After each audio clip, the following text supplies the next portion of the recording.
Welcome inside RE/MAX Field in Edmonton, Alberta, where tonight ICU Video is proud to bring to you the Edmonton Prospects playing host to the Yorkton Cardinals. And for the Edmonton Prospects, they enter play tonight, coming off a split up in Fort McMurray on Tuesday. They picked up a 5-4 win last night. It was an 11-2 loss. All in all, it leaves the Prospects a game and a half back of the aforementioned Fort McMurray Giants for the final playoff spot in the West Division, as the Prospects now kick off 7 games in 5 days, all here at RE/MAX Field to close out their season, starting with a 3-game series against the Yorkton Cardinals. The Cardinals come in, they sit last place in the East Division with just 6 wins on the year, but their most recent victory was their last time out in their final home game of the season, a 7-1 win over the Weyburn Beavers. To further get you set for tonight's action, we'll throw it up to the men who have the call, Al Coates and John Belmont.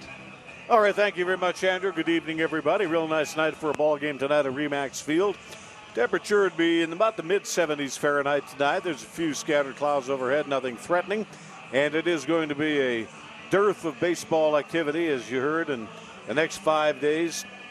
Going to be 5 9-inning ball games, 2 7-inning ball games. So, John, the prospect starters are really got to start sucking up some innings. That's 59 innings of pitching in 5 days. That'd be a tough road to hoe for a big league club. It is. What they hope to do is get 6-7 innings out of the starters in each game. But some of these starters, like Tanner Roundy, might be coming in to pitch out of center field, and I think that's going to happen as the days go on. There was a series split up in Fort McMurray last night, an 11-2 Fort McMurray victory. So the Prospects didn't pick up any ground. They're not a huge way behind the Giants for the fourth and last playoff spot in the West Division. They're a game and a half out, and everybody was on the road last night. The Prospects got out of Dodge City probably about 11 o'clock last night. They got that Highway 63 burner back towards Grassland into Edmonton. The Yorkton Cardinals came all the way from Yorkton. I'd assume they went to Yellowhead through Saskatoon. Don't know what time they arrived in town, but I know the sun was shining. Yeah, it was. And they'll be a little tired team, but one thing, they've got nothing to lose. They're having fun toward the end of the season, their last run. They're just going to get out and have fun and play ball.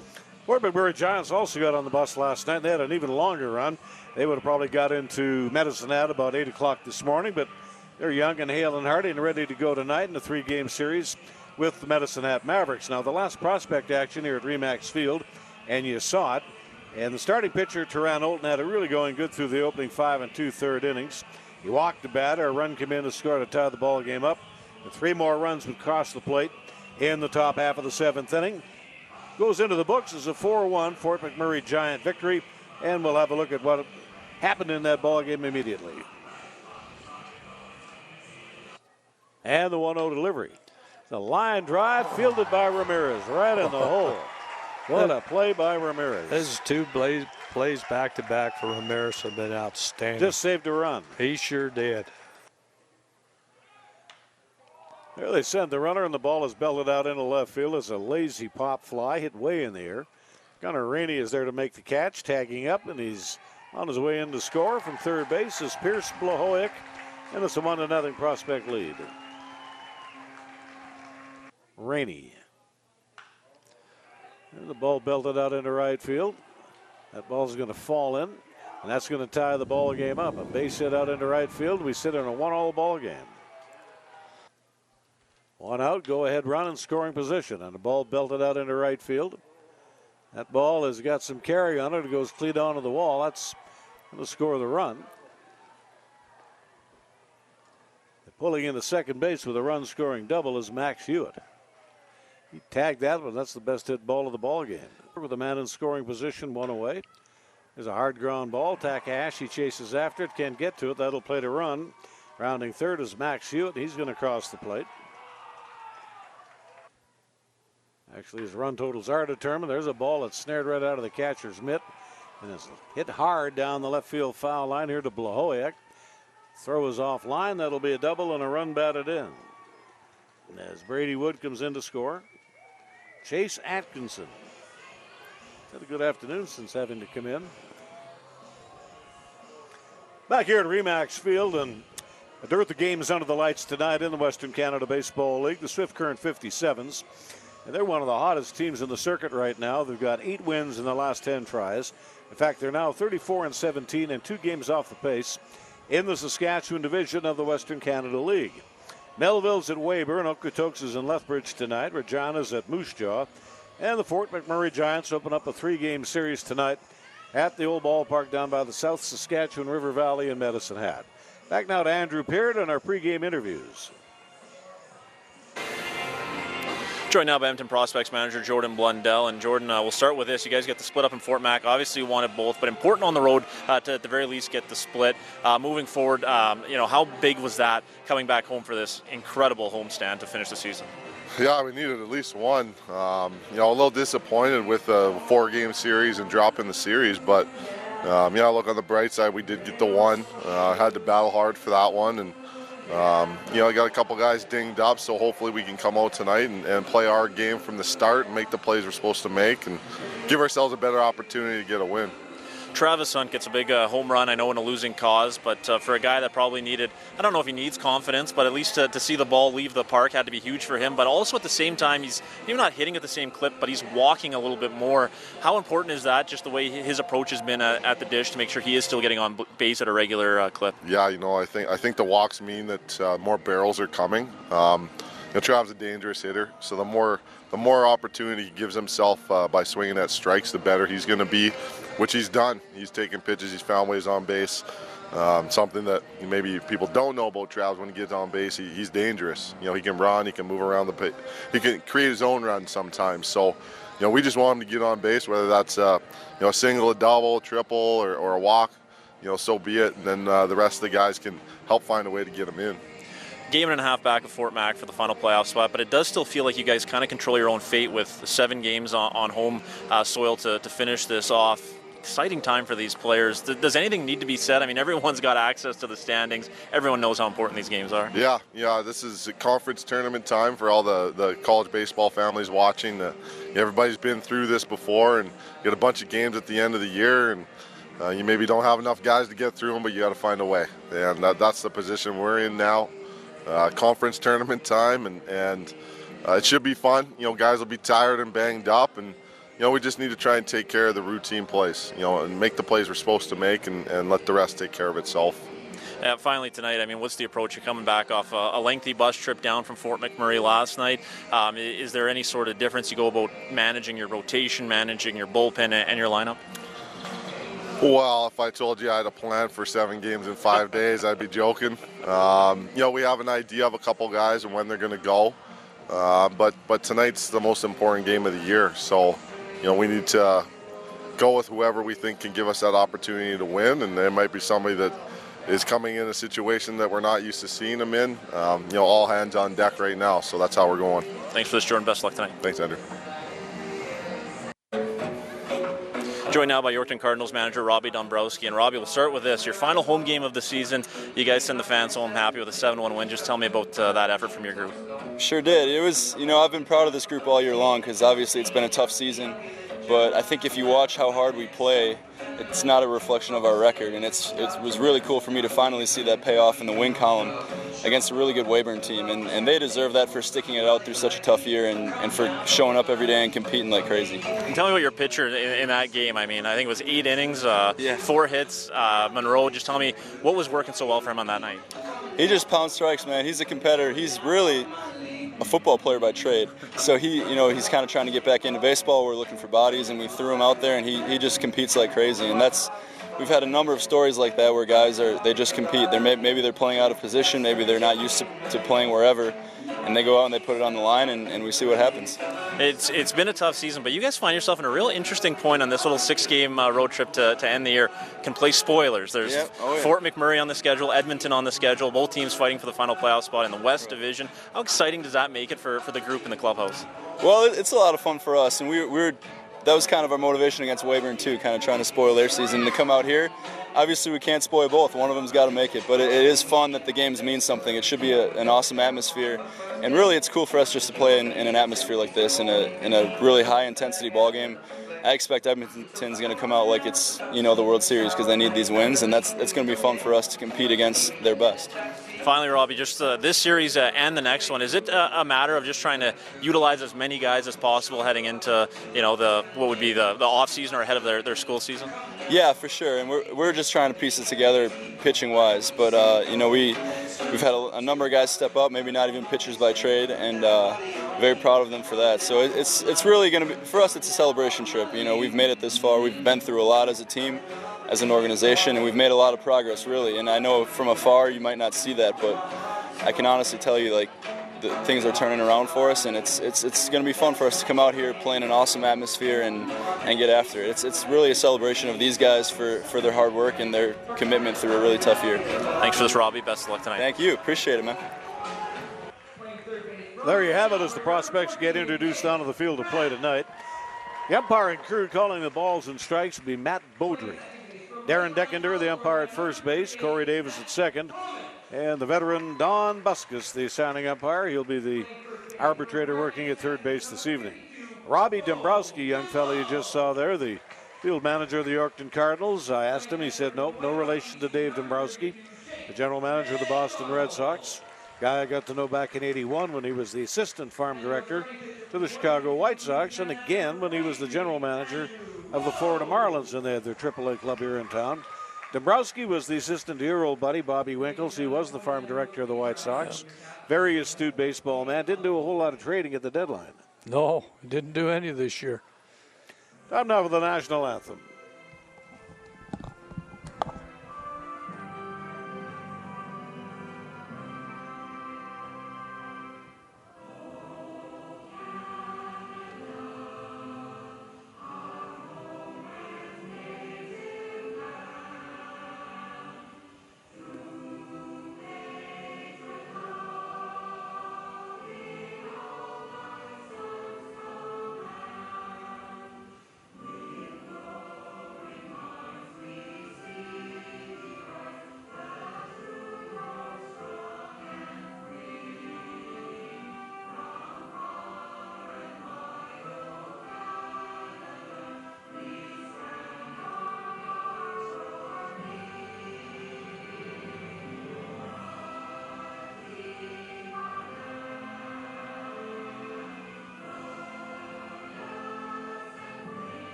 Back here at the Diamond at Edmonton Remax Field as we get set for the lid lifter of a 3-game series and a 7-game, 5-day homestand to wrap out the regular season.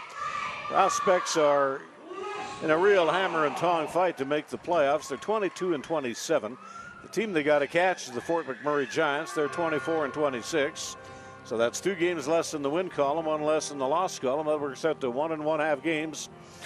Mathematically, that's what it is, but a 1.5 game lead is just as good as a 2-game lead.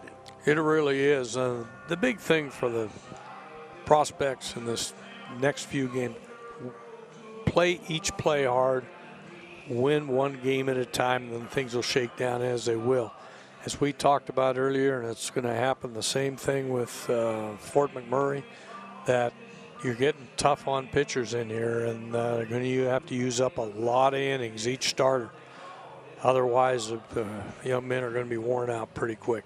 Andrew Lowe pitching tonight. In fact, it's a right-handed mound matchup this evening. Jake Anderson will toe the rubber tonight for the Yorkton Cardinals. Andrew Lowe, big, tall right-hander, 6'3", 198-pounder. He's out of Bossier City, Louisiana, and he attends Louisiana State University. And back in the 50s and the 60s and into the 70s, Louisiana had a really good baseball program headed up by an old Brooklyn Dodgers second baseman named Eddie Stanky. Yeah, LSU was known in those days. Now, the school that he's playing as LSU at Shreveport, which is also a pretty good baseball program. But it's interesting with the Louisiana State Universities, none of them are over 12,000 students. They keep them small, keep them personal.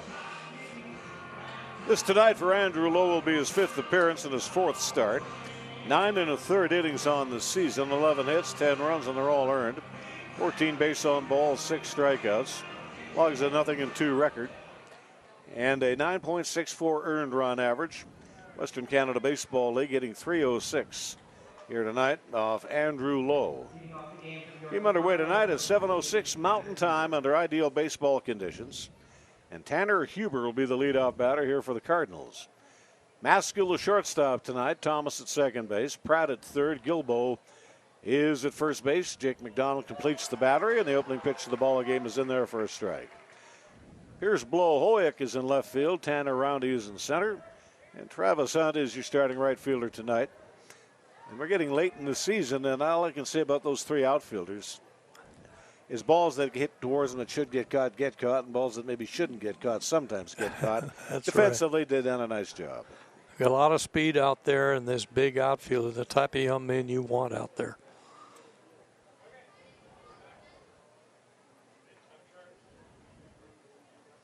Low rocks and delivers, and the ball put into play. It's a 2-hopper to the right-handed side, right to the second baseman, Thomas.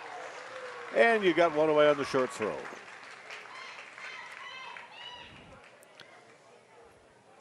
Now, in all 3 pitches that he threw, all strikes, they were all low. Kept him down. He's going to draw a lot of ground balls. Clayton Keys will make his Yorkton Cardinals debut. He's a Calgary ball player. They probably picked him up on the way into Edmonton last night. Long ride from Yorkton, Saskatchewan to Edmonton, Alberta. And the pitch is a high fastball, 1 ball, no strike on Clayton Keys. Underway at 7:06 Mountain Time tonight. Middle infield is fully back and fanned apart, and the corners are about midway, and the outfield is straight away tonight. Ballpark still showing the ravages of all that rain last week. There's some puddles in the warning track out in right center field. There's the kick and the 2-0 delivery, and that's on the outside block. 2-1. 340 down the left field line, 320 up the line and right. Wind up in the 2-1 delivery. Breaking ball, good curveball. Took a little off the pitch. Pulled the string and brings it around to 2-2. I can really see the motion from Andrew Lowe from the center field camera. Comes right over the top. He's got a nice smooth action.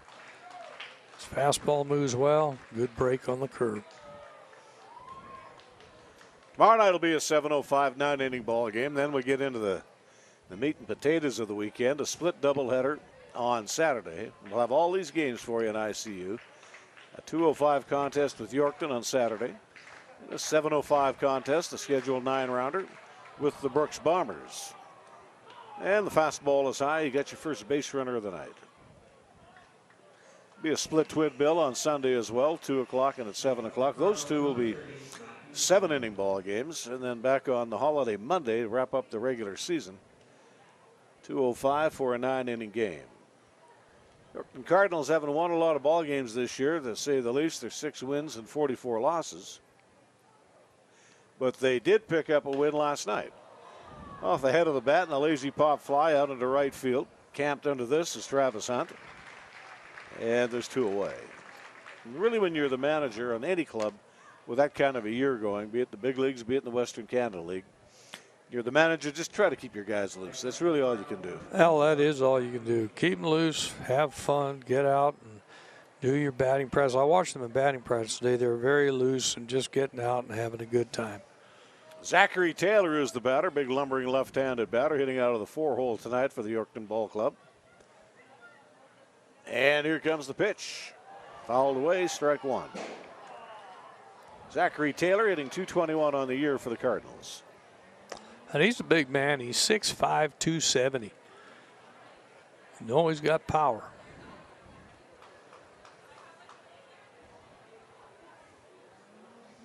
Keys widens out his lead. He's got both feet on the cutout, but the right leg is right on the area where the cutout ends and the turf begins.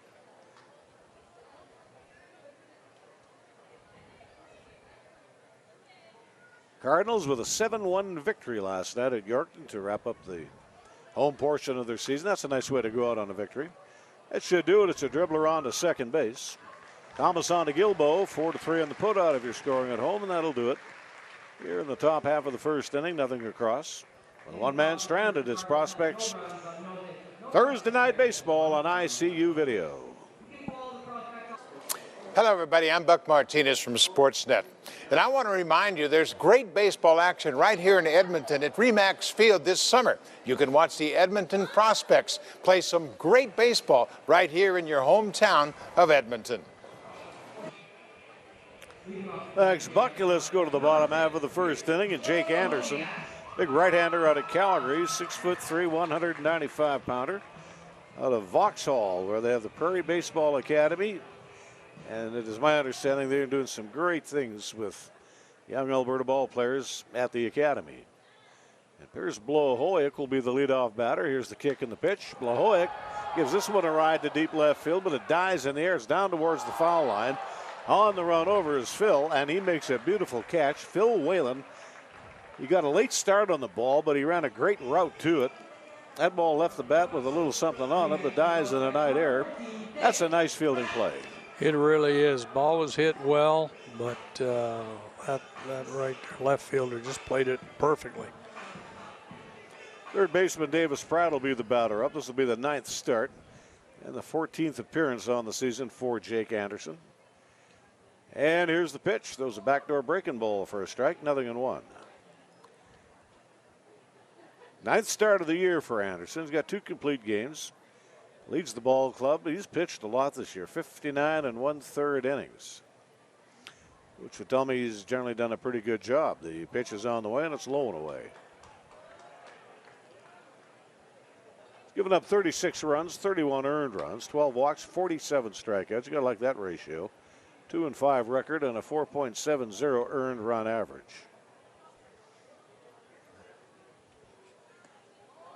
You know, your telling statistic is the ERA. Always was, always will be. Wins and losses, lots of things have to go right for a win, and not very much has to go wrong to get a loss. The 62 Miracle Mets, a guy that was on that club, he led the big leagues in losses that year. He lost 20-some ball games. Later went on to manage a big league club to a World Series. That was Roger Craig. So he had 20 losses and ERA under 5. Hard to believe, isn't it? Think he wasn't ready for the end of that year? I'll tell you. The father of the split finger fastball, Roger Craig. We have a 2-2 count. Here's the kick and the pitch. Good curveball. Nice slow deuce. Strikeout number 1 for Jake Anderson. This is a very nice pitch. Dropped it right off the table, and Pratt could not catch up to it. Travis Hunt, the batter up, hitting .311. Playing out in right field tonight. So Jake Anderson with 2 batters up and 2 batters down here in the bottom half of the first inning. Beautiful night. Pretty good crowd on hand. I would think we're up in the high teens. Wouldn't be 2,000, I wouldn't think, but not far behind it. Middle infield is fully back. The outfield is straight away. That's gone. There's a ball that's kissed into deep left field. No, landed in the puddle. Ball comes off the cement at the bottom of the wall, or the retaining wall, and that'll be a 2-base hit. When it left the bat, it looked like it was a goner, but it wasn't. It did, and we've seen this, the same thing with Pierce Blahovic, that must be heavy air out there tonight, Al. It held it up pretty good. Double down the line for Hunt. And Bo Gilbo, the .235 batter, will be the hitter up. 3 ball players were added to the Yorkton roster today. We'll probably see all of them in the ball game. Clayton Keys out of Calgary. Attends Arizona University, or one of the small colleges in the Phoenix Valley. Connor Robbins out of Indian Hills, California. And Mike Clapperton, a Calgary player, attends Chandler Gilbert College. The ball that's bent out into deep right field, not going to get caught, goes to the wall. Peyton Harris meant to make a play on the fly. That'll be a 2-base hit. And a run batted in, and the Prospects are on the board. Back-to-back doubles, parlayed into 1 run. That ball was hit very well. The right fielder misjudged it a bit, and I suspect they've got some fellas that are playing out of position now, Al, with late in the year, and they've lost some people. That's 2 extremely well hit balls. The last 2 batters, and Pierce Blahovic on the first pitch of the game hit it very well. Jake Geary is the batter up. Got a long year behind the plate. They're going to give him a day off behind the plate, put him in there as a designated hitter tonight. Batting out of the 5 position. There's a hard ground ball past third and into left field. And we'll have men on the corners. That ball hit too hard to score the run. Base hit the left field as you see Clapperton, the third baseman, diving to his left. Couldn't get to it. First and third here for Jake McDonald. Clapperton at third, Taylor at first, McDougall at shortstop, Huber at second base. Phil Whalen in left field, Clayton Keys is in center, and Peyton Harris, starting right fielder tonight for the Yorkton Cardinals. First and third base with 2 out here in the bottom of the first inning.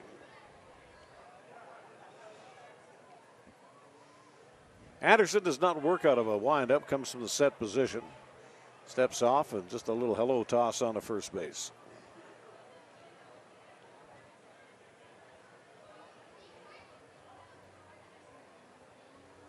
Prospects coming off a split of their doubleheader in Fort McMurray. There's an uncontested steal at second base. It was a good pitch to run on, breaking ball in the dirt. And a steal for Jake Geary. Catcher took a long look at that bag at second base, knew there was a man at third, and wisely held on to it. Game changes with 2 away. It sure does. Don't have to worry about the runners near as much with 2 away. Ball fouled off up the right side now to play down the rail. 1 ball, 1 strike. Up in the big leagues tonight, Minnesota Twins are in Miami. The Giants are at Philadelphia. The Mets and the White Sox, Milwaukee at Oakland. Blue Jays open up a series at the ballpark at Camden Yards in Baltimore, Maryland. There's a breaking ball strike. Blue Jays coming off a series sweep at Kauffman Stadium in Kansas City. Won all 3 games. Young Bo Bichette got his first big league knock on Monday. His dad patrolled right field here at the old ballpark in Edmonton for a couple of seasons, and I'm sure he's, or was, watching his son down at his home in Jupiter, Florida, that being Dante Bichette. The fly ball to left field, drifting in is Phil Whalen. He's got this one on radar, and that will retire the side. One run comes in to score, done on 3 hits. Aren't any errors and 2 men left on base. Back in Dante's era, you think of the great arms in the outfield, all right fielders. Bichette with us, and then with the Angels, Jesse Barfield in Toronto, and big Larry Walker in Montreal. All of them had great arms. And I don't know if you saw Dante or not when he played here, but he had an absolute cannon. I did, yeah. We actually had a number of players come through here that had very, very good arms. 1 inning down to 1-0 Prospect lead. Prospects baseball on ICU video. On to the second inning of play as Andrew Lowe goes to work on the 5, 6, 7 hitters in the order. Phil Whalen, the left fielder, lead things off. Third baseman Mike Carpenter and Logan McDougall, the shortstop. The opening inning, 1 base runner, that was Clayton Keys. He drew a walk on 5 pitches, 4 fastballs high of the zone, and 1 pretty good breaking ball right down the heart of the plate. Phil Whalen batting a 176 clip here for the Cardinals.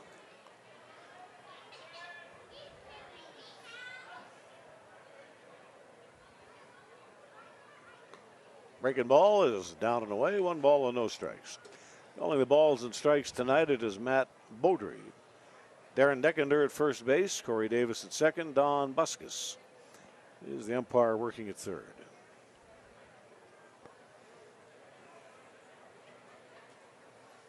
And here's the 1-0 pitch. Fastball is belt high and down the middle. Jake McDonald, who's catching tonight. Jake Geary caught both games, I believe, up in Fort McMurray. You saw the 1 game up there, Al. Like you said earlier, they're giving him a break and letting him designated hit today. Down and away pitch, 2 balls and 1 strike. I'll tell you what, if you're thinking of building a ballpark for Wood League summer bat baseball or short season professional ball, just go to Fort McMurray and look at that park. It is just an absolute gem. Beautiful place. And just a hoot and a holler from downtown. It's just about right there, right on a little island in the Athabasca River. What a facility. Base on ball to Phil Whalen. Guess who paid for most of that? Those filthy guys in the oil business. Yeah, those terrible guys we hear about all the time. Yeah. And that whole facility, right beside the baseball stadium, is the football stadium. And, of course, they've had CFL games up there. You've got that wonderful complex with curling rinks, ice hockey rinks. It's just a beautiful complex. Breaking ball is there for a strike. One out, or none out. Man aboard here in the second inning. You've got an Olympic-sized swimming pool, a couple of hockey rinks, a workout area, curling. Oh, you've got to get the public libraries even there. They got a public library and they got a dance studio in there too. The whole tab, I guess, was about $30 million. Now, out of that, the baseball diamond wouldn't have been near even close to half of that. But everything is done just to a T. I mean, you walk into a room, there aren't any switches. It automatically, the light comes on and goes off. I mean, it's got all the bells and whistles. There's a pickoff throw and a pretty good one. As Phil Whalen is guilty of taking too big a lead, and maybe he caught a cleat coming back to the bag. There's no doubt about that. He is out. And the pickoff before that, if Bogabo had not dropped the ball, they would have had him then. You would have thought he would have stayed a little tighter to first base. Real nice pickoff move. Andrew Lowe will go back to the windup, and there he tethers a fastball upstairs, kind of a ball on a strike. The entire field of play is an artificial turf. They just color the turf at the plate and the bases and on the mound to make it look brown. And I purposely went up on the mound and tried my shoe on it, and it doesn't slip. It's just about the same thing as you get on clay. You don't need a ground screw. You just need a maintenance guy. That saves a lot. Padded outfield wall, 405 up the middle, 333 down the lines. And that football field, too, I don't believe they have a junior football club, but they must have a pretty good high school. They play six-man ball up there. All the high schools have teams. And in that area, Wabascadam area, a lot of teams go up there to play. Out is full, 3 balls and 2 strikes. 1 out, bases empty here in the second inning. It's a 1-0 Prospects lead. Prospects with a couple of doubles and a base hit, accounting for the 1 run. First of 7 ball games in 5 days. Now, if they could win tonight, the Prospects, and let's say the Giants lose, then that just one little game makes such a big difference. Now you're a half game back. And in reality, with that half game, with who the Prospects are playing, they're probably going to pick that up.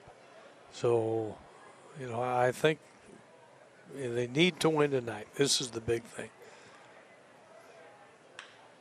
There's a looping line drive up the middle. If that ball gets fielded at the mound, and Lowe just about fielded it. Would have been an easy out, but as it is, it's a base hit to center field. Just missed his glove. Now, we've talked about this a lot. If you look, when Andrew Lowe comes off the mound, he is torqued. And he isn't square to where he can then step to get the ball. It's a small thing, but of course Taron Olton here does that extremely well. Logan McDougall out of Summerside, Prince Edward Island, 6 foot, 165 pounder. Attends the University of Calgary and playing summer ball with the Yorkton Cardinals. Fouls back, strike 1.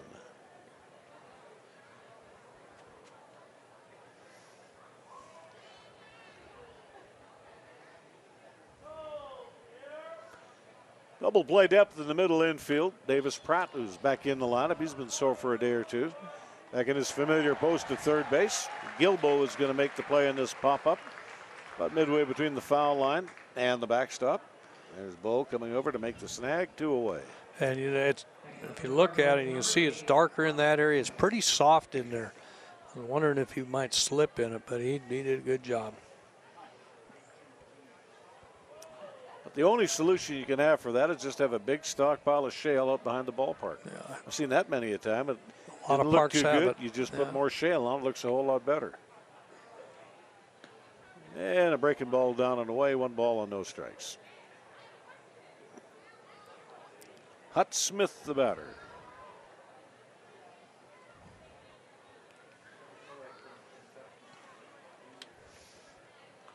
There's a wild pitch, puts the runner into scoring position. And Jake McDonald wasn't going to catch that one with a closed basket. No, even if he got one of those highlight baskets, he wouldn't have caught it. That's Smith out of Salisbury, North Carolina. He's a big guy, 6'7", 220 pounder. out of East Central University.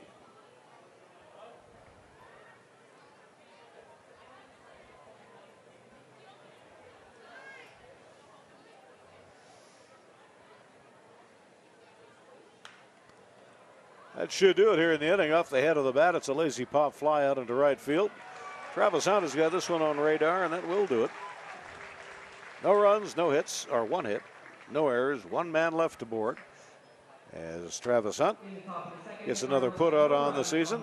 Bottom of 2 coming away in just a minute from Remax Field. It's Prospects Baseball on ICU Video. Look at the starting pitcher, Jake Anderson, who coughed up back-to-back doubles and a base hit and allowed 1 earned run on the ballgame. He did that with 2 away. And that just puts a little bit more salt into the wound. It really does. And how many times have we seen this, Alan? Whether it was the Trappers of old, in any league, 2 away, you've got to bear down. It can kill you. Here's the opening pitch to Maskill's curveball, swing and a miss. Maskill tonight filling in for Javier Ramirez, who I haven't seen a ball game this year where Ramirez didn't start at shortstop, but he's a mash unit today. He's like a lot of ball players this time of the year in any league, they're hurt. And he was not able to go today. And that's too bad. That's a red-hot bat coming out of your lineup. Here's the ball airmailed out into deep left field. Drifting back is Phil Whalen. 2 pitches into the ball game, or into the inning, you have 1 away. That's exactly the way the last inning started with Pierce Blahowiak. He flew out to left field also. And both of them, he tagged the ball pretty well, but hit right at people. Tanner Roundy, the batter, a 210 hitter. Big, tall right-hander Jake Anderson strides home. Throws a breaking ball low, 1 ball and no strikes. Looked to me like he was going to push bunt the ball, which would be good with his speed. Clapperton up wide of the bag at third base, sniffing the bunt. No bunt. That's going to be a line drive base hit up the middle. And Tanner Roundy is aboard with the 4th knock of the night for the Prospects. Watch third baseman here. He was pulling in for that bunt, and Roundy just swung away on it. You don't see it a whole lot where a batter will show the bunt, draw the bat back, and slap the ball up the middle or anywhere for a hit. That is called a slash. You'll occasionally see it in batting practice at the professional level. They're generally guys that get lots of speed, usually lefties. They're 2 feet closer to first base than a right-handed batter. And that is called the slash. Infield's going to shorten up to the double play depth. The runner goes out of the crouch. Here comes the throw. That one's way high, and it goes into center field. Roundy was going with a pitch, so there's no error. That'll be a steal. Even a good throw probably wouldn't have got him. I don't think he would have got him on that. And that ball was perfect for the throw, but no, he was in there very quickly.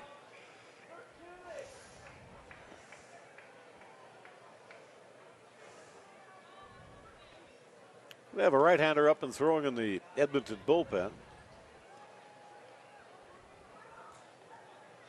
Here in the bottom of 2. Tanner Roundy has got both feet out on the carpet at second base. About a 10-foot lead off the bag. It pitches a changeup, belted foul down the rail on the left side. And if we look who's coaching first base, we can get a camera on it for the Prospects. It's Hunter Boyd, who seems to do everything for this ball club. Their best pitcher, fellow who works on the field, throws to kids in the stands all the time.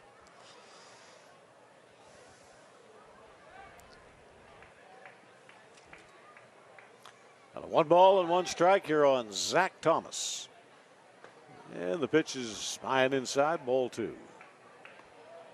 Pulled the string on that pitch. And now, I don't know why that right-hander's up and throwing in the pen. Andrew Lois pitched 2 pretty good innings, and they want to get some innings out of him. This might be maybe a pitcher just throwing his side. I don't know. It could be. It could be that Andrew's got something wrong with him. There's a break for third. The ball is swung on. It's either swung on and missed, and it is. There's going to be nobody at first base to take the throw. So there's a stolen base for Tanner Roundy. Zach Thomas is going to reach base on a strikeout. Wild pitch. Next up for the Prospects, number 6, Pierce Blahowiak. Here's Blahoyek will be the batter, so there's a little bit of good luck for the prospects. The catcher, and that happened to be Matthew Corman, had his eye on the runner advancing to third. Now, the first baseman, Taylor, I don't know what he was doing, but he's got to go to the bag. He does, and he did not do it. Strikeout, wild pitch. Men at first and third. Ball's popped up in foul territory off third base. That's a mile-high pop-up. Swings back towards the foul line, and Clapperton is there to make the catch. He hit that one right up there in the well. He sure did. Lots of air on that one. Third baseman Davis Pratt, the batter. Out for a few days. He was a little tender. He's a first-year Western Canada Baseball League player. Out of St. Albert. I think he's just had a really solid rookie year. I do too. He handles the bag very, very well. He's been hitting the ball consistently.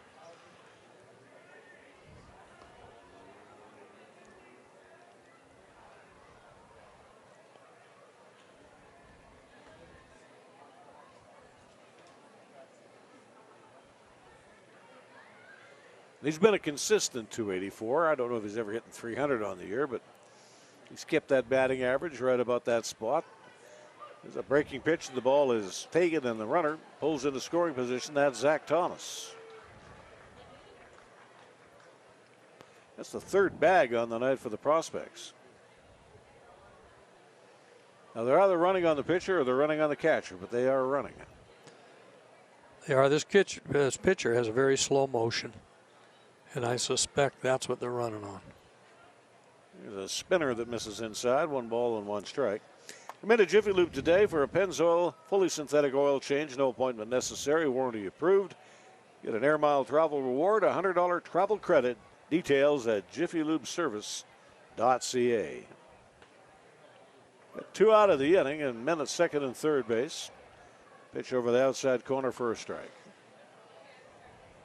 Now, Davis Pratt is showing through the season a good plate presence. He's a tough out, and normally he controls that batting zone very, very well. So we'll see if he can defeat the pitcher on this, or the pitcher will defeat him.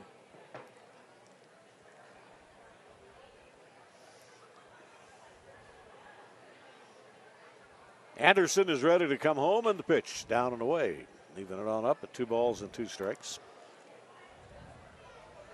First of 7 ball games in 5 days here at the RE/MAX Diamond. Single game tomorrow night. Schedule 9-rounder, 7:05 first pitch. We'll have the game for you right about 10 minutes to 7 o'clock here on ICU Video. And the 2-2 pitch. That's going to be low. Prospect scored a run with 2 away in the first inning on back-to-back doubles. Travis Hunt pulled one to left. Bo Gilbo pulled one down the line and right, and that knocked in the run.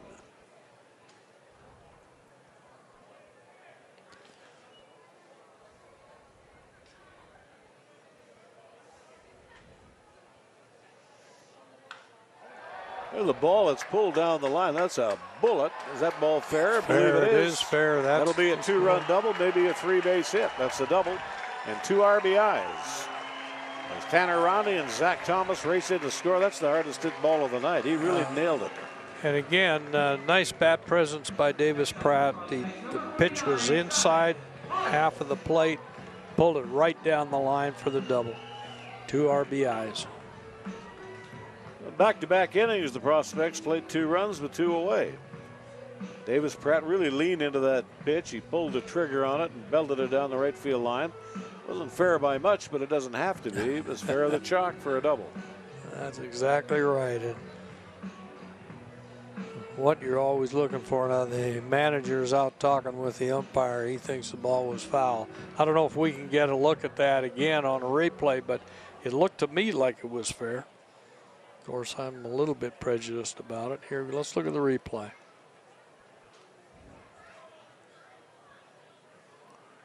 No, that's fair ball. It's fair by quite a bit.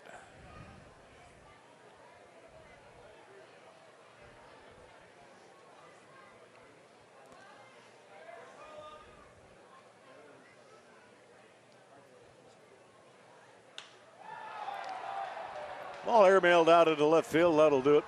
On the run in is Phil Whalen. He's there to flag it, but a productive inning for the Prospects. They score 2 runs. Again, they do it with 2 away.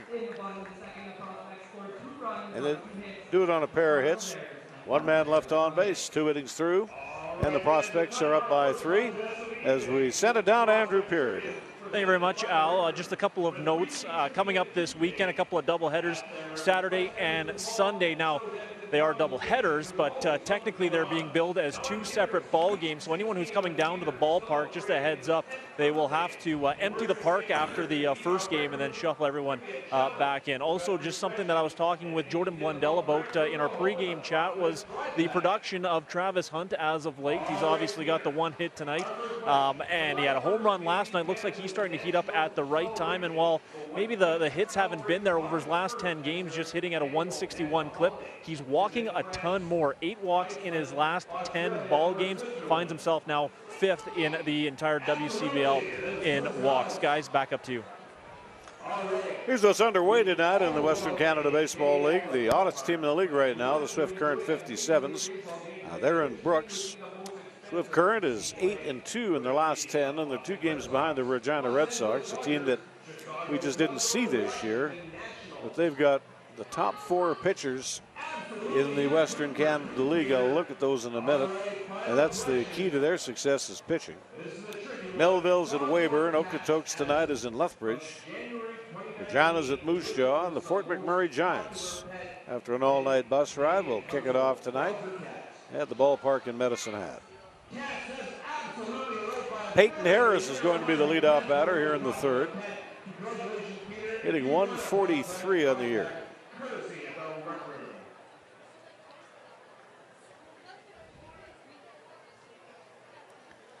We're going to get this first pitch from the center field camera. It's a ball player out of Hattiesburg, Mississippi. Isn't that the home of Samuel Clemens, Mark Twain? Could be, could be. 5'10", 180 pounds out of Jones County Junior College.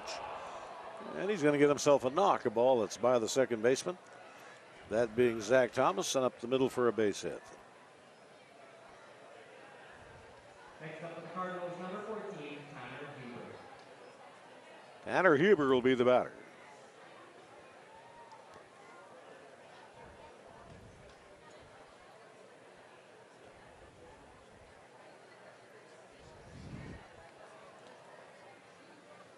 Peyton Harris with a small leadoff at first base, double play depth in the middle infield. And Davis Pratt up wide of the bag at 3rd. 3rd inning underway. 3rd base runner on the night for the Yorkton Cardinals, who enjoyed a victory last night. They're 6th on the year. A victory as they closed out the home portion of their schedule against the Weyburn Beavers. The ball is belted out into right field and down the line. That's going to fall in for a fair ball. Travis Hunt will hold the lead runner to second base. Not going to challenge the arm, and he got men at 1st and 2nd. He wouldn't have got him at 2nd, that's obvious, but he probably would have got him at 3rd. He probably would have, and everybody in the league knows about Travis Hunt's arm now, and they just do not challenge him. Clayton Keys drew a base on ball his opening time through. Single up the middle by Peyton Harris. Tanner Huber holds the ball down the right field line for a long single.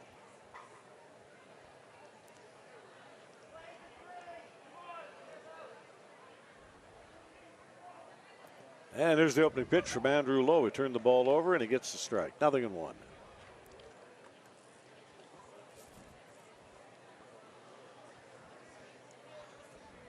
The Cardinals will finish the season out up in Fort McMurray.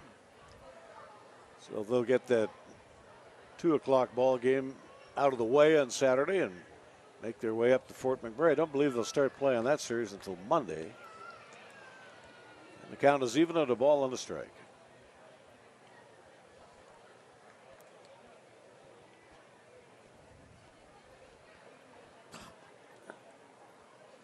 Okotoks Dogs will win the flag in the West Division of the Western Canada Baseball League. They've just about gone wire to wire, 37-12, a .755 winning percentage, 8-2 in their last 10, and they did lose last night. A real nice play by Jake McDonald here. Andrew Lowe seems to be losing his mechanics a little. He's overstriding or overstepping to his left side. And there he goes. Got a strike on that one to even it up.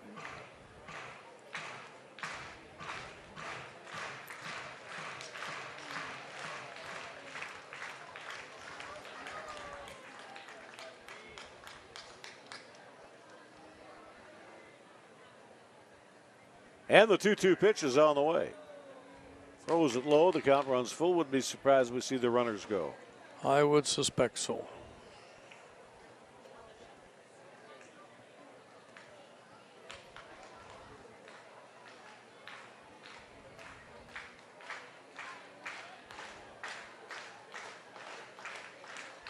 All right, here we go. The runners hold, and the pitch is going to miss the strike zone for ball 4. Not held cleanly by Jake McDonald.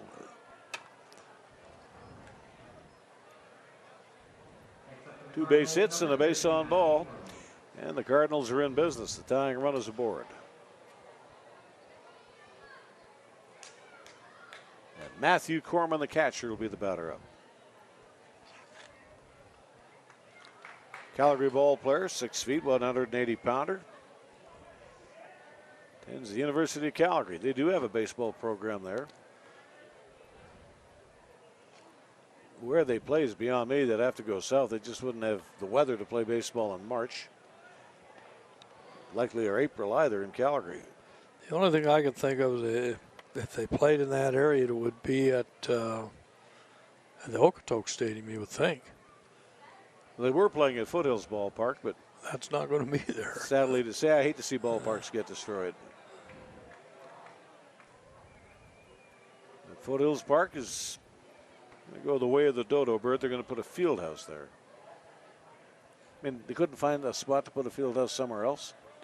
They got lots of room in that area. Well, we go to 2 balls and no strikes, and the prospects will warm up a left-hander down in the bullpen. Peyton Harris, the runner at third. Tanner Huber at second base. Clayton Keys takes his lead off at first. Infield at a double play depth. The outfield is straight away.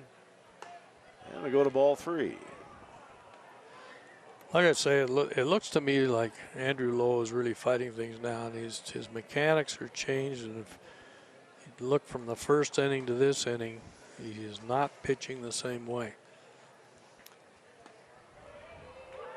Breaking ball finds the strike zone. Count 3 balls, 1 strike. Nobody out, and the bases loaded in the top of the 3rd inning.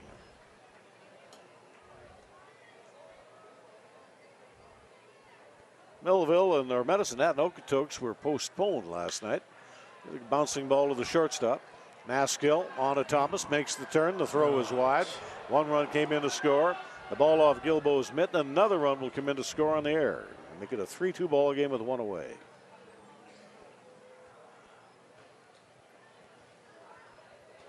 Cardinals, number 24, Zachary Taylor. Well, this was a bad throw by Zach Thomas.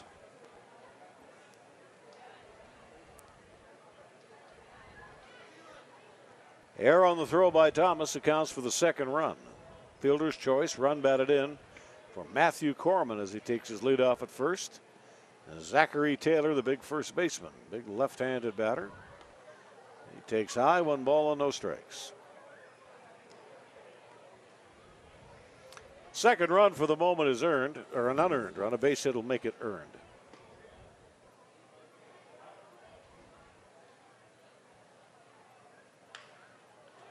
Ball raised out into right field. He didn't get a real good piece of wood on it. That's a dying quail up the middle and into right. Travis Hunt drifts in and under that and makes the catch. There's 2 away. Got that one in on his hands. It did, and Hunt had to get moving on that one. It was dropping pretty quick. We got the left fielder, Phil Whalen. Threw a base on ball his first time through and got picked off. Batting 176 out of Canmore, Alberta. 6 feet, 200 pounder. Vancouver Island University.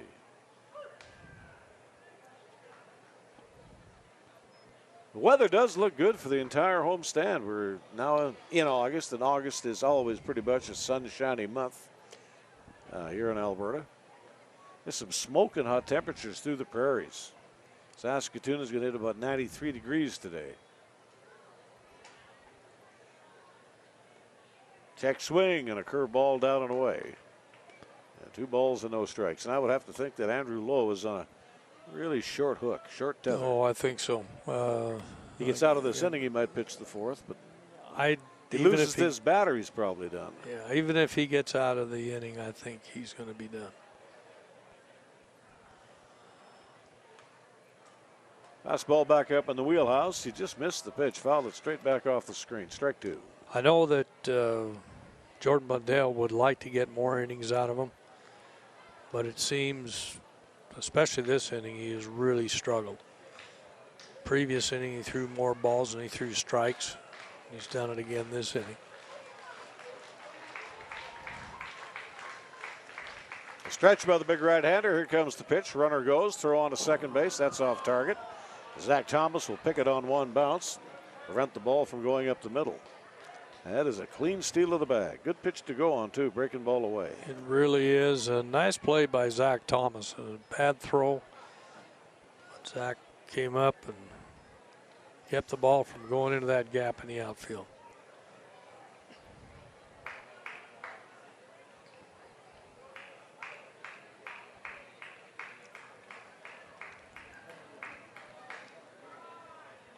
And here's the 2-2 pitch. Threw him a strike and it's fouled away.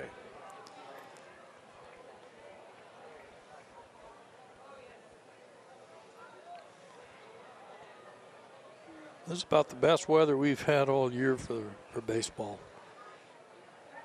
And like you say, Al, this whole weekend should be like this. We should draw some good crowds.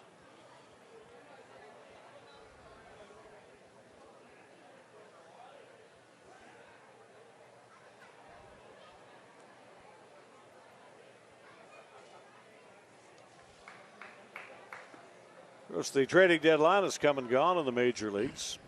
At the trading deadline, the Yankees with a 7.5 game lead in the American League East. It's 68 victories, 39 losses. Managed by a guy that at one time played for the Calgary Cannons. 3rd generation of the Boone family, Aaron Boone. Dad, of course, was a great catcher with the Phillies and the Angels, Bob Boone. And their granddad, who was a scout when I met him, was a pretty good player, too, and that was Ray Boone.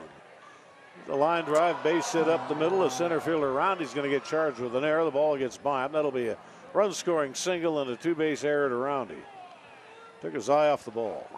He did. He attacked the ball, and like happens with young ball players sometimes, he just pulled the eyes off, look where he was going to throw before he had the ball. That's the second error in the inning by the prospects. Both of them are one a fielding error, the other a throwing error. The ball scoots under the glove of Tanner Roundy. By the time he chased it down, his men had gone to third. That is a base hit and a run batted in for Phil Whalen. That's going to do it here today for Andrew Lowe. Not quite as deep into the ballgame, but I'm sure as Jordan Blundell would like.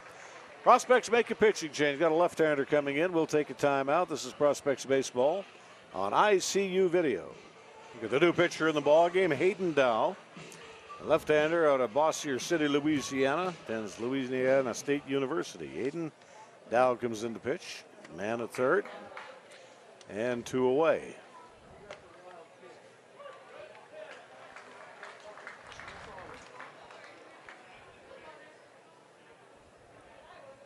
This is his 9th relief appearance on the season. Comes off the third base side of the pitching slab, and he serves up a fly ball to left field. It should be caught, and it is. Here's Blahoyek is there to make the grab, and that will retire the side. 3 runs come in to score for the Yorkton Cardinals. Did it on 3 hits. They feasted on 2 prospect errors, 1 man left aboard. And nothing is decided. It's a 3-all ball game after 2.5 frames on ICU Video. Here's the pitching complete totals tonight for Andrew Lowe. Starter went 2 2/3, 3 runs, 1 earned run. It should be 2 earned runs on 4 hits. Didn't strike out a batter. He walked 2 and he threw 1 wild pitch. And he is done for the night with a no decision. And Bo Gilbo produced a run with a double Well, he knocked down the right field line for a double his opening time along. And the pitch to him is he takes a big rip at it and fouls it back, strike one.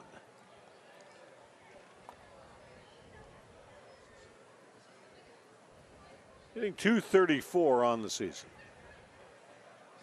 Front foot slightly open, deep in the batter's box. Here's a 0-1 to him. Takes a rip at it and fouls it away, strike two.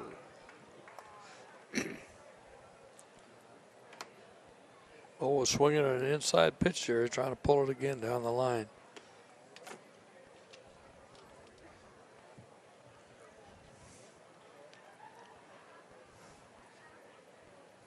Jake Anderson strides home from the set position. He throws a backdoor curveball low, ball one.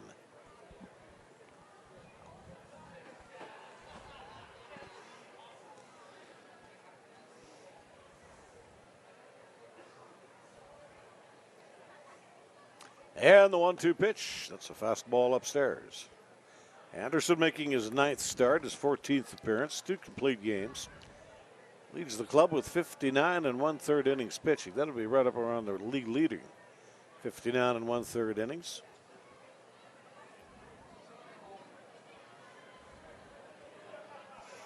And the 2-2 delivery. Blew it by him, one away. 4.70 earned run average, a 2-5 record for Jake Anderson. That's just what he did. He blew it by him. Blew it by him. Highest part of the strike zone. Had a lot of steam on it. Nice pitch. Second strikeout of the night. Here for Anderson. And Jake Geary will be the batter up. I said Hayden Dow was from somewhere down in Louisiana. He's will be the left-hander that starts the fourth. He's from St. John, New Brunswick. 6'1", 205-pounder. Attended the Prospects Baseball Academy. And we'll see him when we go to the top of the fourth inning.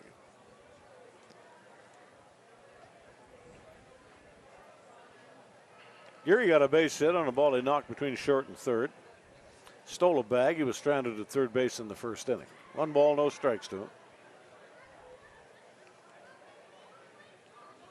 And the pitch. There he turned it over. A little spinner, and it's in there for a strike.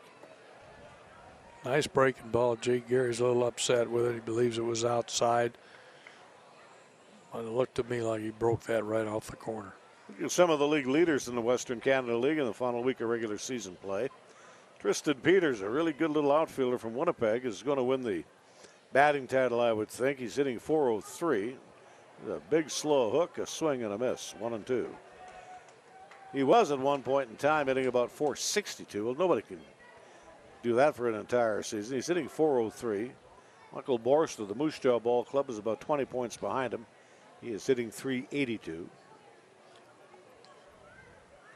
But Tristan Peters leads the league in the batting average department.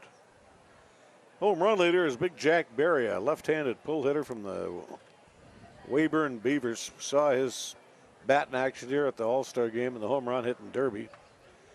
And he can really park him. He can nail him like a big leaguer. And Jack Berry with 15 long fly balls. Kyle Warden of Lethbridge right behind him with 12.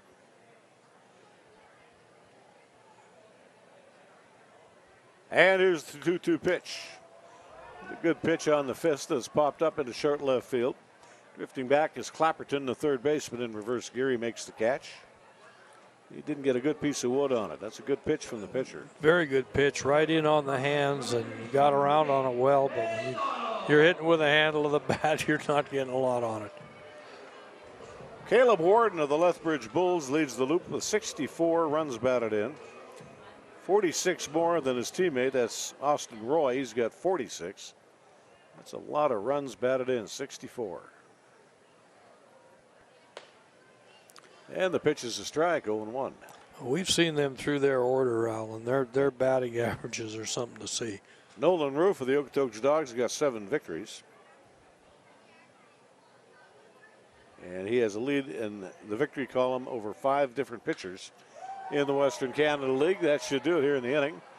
Lazy pop fly out into left field, and Phil Whalen motors into the gap, makes the catch. And the Prospects are out of business in order through the middle of the order.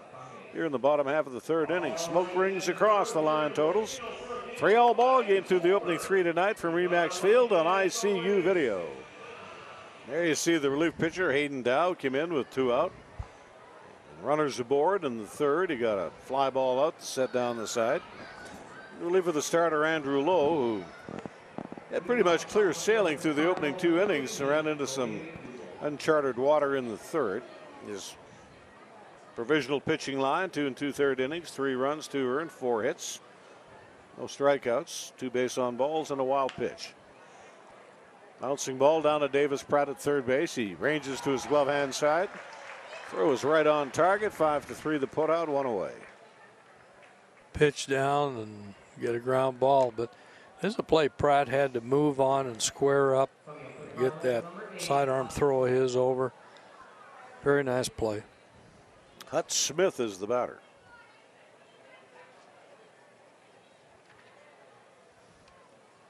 Got a pretty good rip at a pitch. He hit it to deep right field for an out his opening time through. Hut Smith.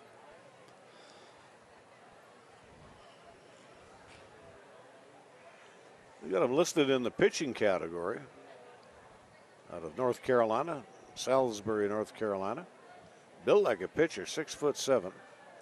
Tips the Toledo's at 220 pounds out of East Central University. And here's the 1-1 pitch to Hut Smith. Did he get out of the way of that pitch? Looks like he did. Looks like he did.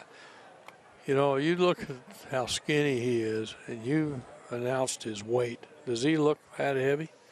No, he doesn't, but over 6'7" He's over 6'7", yeah. It's distributed. There's a backdoor hook about belled high for a strike. Strikeout leader is Michael Batten of the Regina Red Sox. He is going to be a fireballer. Also got a really good breaking ball. 70 strikeouts. There's a nice slow curve right there. Good breaking ball. Real nice pitch. And we see it here. Look at that drop. Pulled the string on him. And Peyton Harris will be the batter. And the earned run average leader is Michael Batten. The same guy leads in strikeouts, 1.54 earned run average, which was right about what our guy was doing up until that first end of the doubleheader last Sunday, Hunter Boyd. He just wasn't himself. That's the only subpar outing he's had all year. It sure was. And as it was, he came on and he finished the game. He got by without his best stuff. You know, when you just asked, had a tough inning. He walked batters. He doesn't do that. Yeah, and I think again it went back to the night before when he was working out in the field, trying to get the field ready, and that's Hunter. Breaking ball, catches the inside corner, go to 1-2.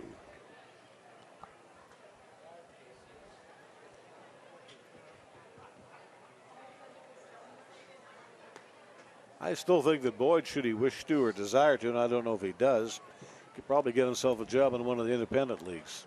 He's a thumber, that's what he is, but those leagues are full of thumbers. Breaking ball guys.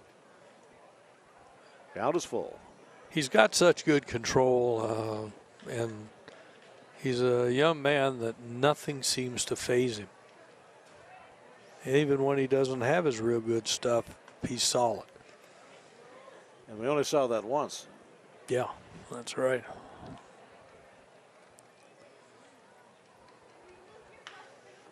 On the half swing, a little dribbler off to the right-handed side. Thomas up at the dawn to Gilbo. Peyton Harris can absolutely fly. He just about beat that slow ground ball out, but he doesn't. He tried to check up the swing, wasn't successful, and an easy ground ball to get it done. Here in the top half of the fourth inning, nothing across, 3.5 in the books. The 3-3 ball game on ICU video. There you see the beautiful western sky tonight in the North Saskatchewan River Valley. I don't know if you could make it out to the top right-handed corner of your screen. You probably can't, but it's probably the first major structure ever built in Edmonton. Called a high-level bridge. A railway bridge was constructed before this place was a province. It was part of the Northwest Territories. Still in service today. They built them right, I'll tell you what, back then. Tyler Mask will be the batter up. He shows the bunt. He drops the bunt down, and it is going to hook foul, strike one. It was a good thought. However, he bunted it fairly hard. There's a possibility he might have been thrown out. Of course, here with the artificial turf infield, you can't manufacture your infield for speed. You can't keep the grass long, and you can't bevel the baselines. You can't. And what you have to do when you're bunting on this is allow that bat to come back into your palm. Hold it out in the fingers, absorb the shock, and allow it to come out. Because on this turf, it runs fast.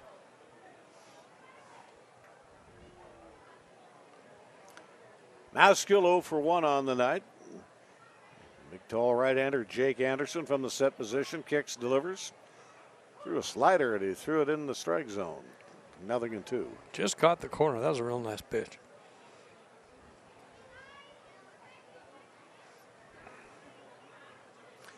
The bottom three of the prospect order due up here in the last half of the fourth inning. From a slider away, he throws a sinker ball in. That's generally the menu. If you throw a slider, you throw lots of sinkers. Throw fastballs, you come back with a curveball. And sometimes they try to retool you. Take you from a sinker slider pitcher to a fastball curveball pitcher. Sometimes it works and sometimes it doesn't.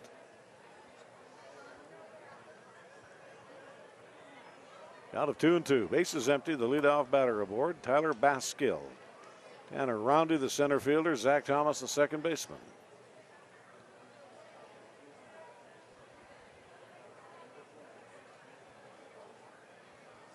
And the 2-2 pitch. Breaking ball. And he gets the strikeout. Does Jake Anderson. Second on the night, third on the night. Dropped that one right off the table. Very nice breaking ball on the outside corner.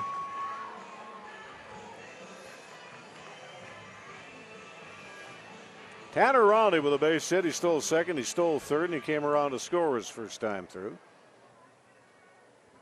The third baseman's coming in, playing even with a bag.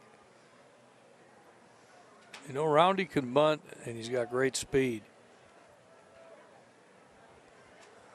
And it was his last at bat, he faked the bunt, pulled back on it, and then hit the single on the next pitch. Tomorrow night's game scheduled to go at 7:05, a 9-inning contest. We'll have it for you here on ICU video. And then we get into the doubleheaders and a lot of day games. 2 and a 7 on Saturday afternoon. The 2 o'clock game of the Cardinals, 7:05 with the Brooks Bombers. 2 and 7 on Sunday afternoon. Those will be 2 7-inning ball games. And the 9-inning ball game on holiday Monday. So if you haven't decided what you want to do in your holiday, it's the last long weekend of the summer. Unless we get a real nice Labor Day. Love to have you down to the park. Count is even at 2 balls and 2 strikes. Not a better place to be on a hot afternoon. Lots of beer here, lots of pop, lots of hot dogs. Great place for kids.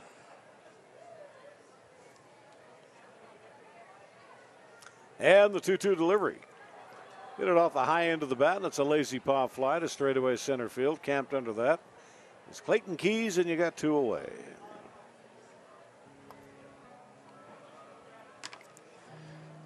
Ball was out over the outside half of the plate and up, and he just got underneath it.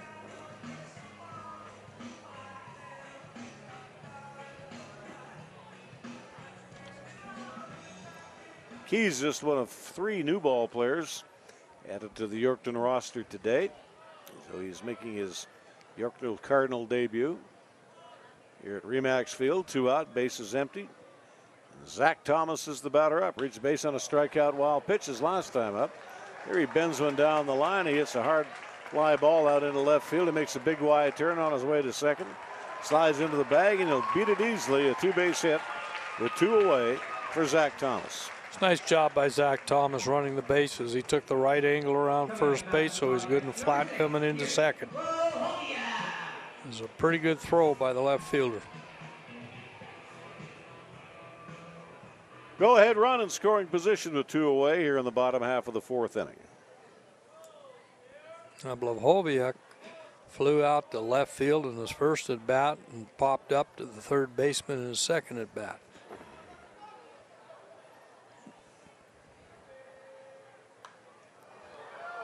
Inside fastball gets him as he fouls it back up onto the roof. Here at Remax Field on this beautiful, nice, warm Thursday night. Temperature is in the 70s Fahrenheit. Centigrade, I guess it'd be about the low mid 20s. To make the conversion, let's say it's 23 degrees centigrade. You double it and you add 30. That'll pretty much get you the Fahrenheit equivalent. That's too much math for me, Al. Bouncing ball back up the middle. That's through the hole. The shortstop McDougall can't get to it, and that'll be a run-scoring single. Zach Thomas scores on a base hit by Blahoyek. That ball was right just on the inside of the middle of the plate, and he popped it right over second base. Nice single and an RBI. You know, it's about 45 years since our geniuses in Ottawa changed their system of weights and measurements from a perfectly good system, Fahrenheit, to metric. And all it ever did was make generations of Canadians illiterate. Well, you had to that. Our entire country was surveyed in square miles. Yeah. And you look at ours, you know, the range roads and township roads, how they work. And yeah, now they're talking you're a kilometer and a half away or whatever it is. Just never made sense to me. No, not a bit. And I know we have quite a few viewers, our good friends south of the line, and that's why I give it to you in Fahrenheit, because I refuse to give it to you in centigrade. Here's the pitch, and the runner going, an uncontested steal. Pulling into second is Blahoyek. If you got speed, you might as well not leave the ponies in the barn. Let them loose. And he can run. And again there, as he has done most of the season, he's got 1 foot out on the carpet, and his shoulders are turned to second base. So when he takes off, he's just flying. Davis Pratt, who's got a couple of runs scored, or Art runs batted in tonight, the batter up. Takes a curveball strike. It's 1 ball and 1 strike to Pratt. Real nice breaking ball on that pitch. And I'm sure that Pratt is looking for a very specific pitch. He likes to sit on fastballs. I know that. Play the infield fully back. There's a pickoff play to second. Slot tag here by McDougall. Drifting back, and he just did get back Blahoyek. He just did. This is a very good throw. Nice pickoff attempt. Perfect throw. Yeah, couldn't be better. I think Pierce is going to be a little bit, make sure he knows where he is, where that shortstop is right behind him. Ooh, I felt that one up here. Pratt gets it right on the knee. On the replay, yeah, right on the knee. Ooh.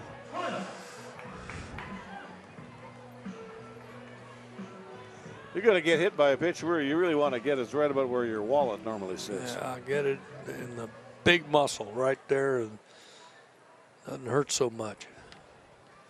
So the prospects, you get a little something going here. They've scored a run. 3 innings tonight. They've scored runs with 2 away.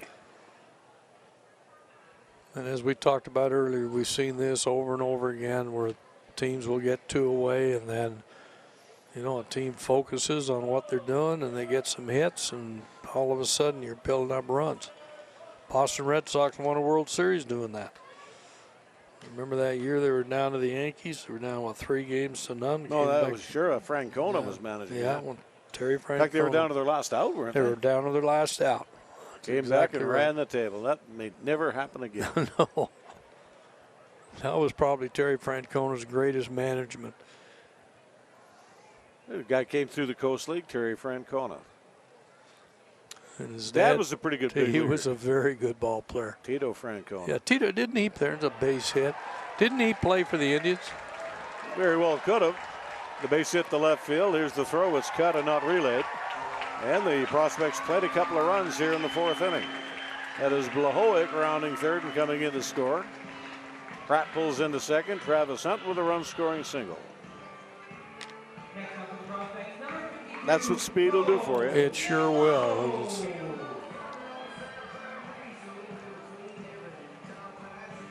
And we'll go to the left-handed bat of Bo Gilbo. In the 1st, the 2nd, and here in the 4th, prospects have scored runs with 2 away.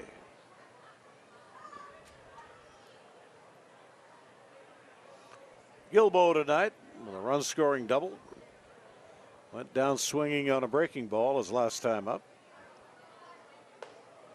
And the fastball misses upstairs, ball one. I think Francona for a while was with the Expos, wasn't he? Tito? No, Terry Francona. Terry, yeah, he could have been. Doing a nice job with the Cleveland Indians. In the Central Division of the American League. There's a delayed double steal. Pulling into third is Davis Pratt. He was going. And I think he jammed his arm on the Travis on the Hunt base. was waiting, and then he went. But that'll be a double steal.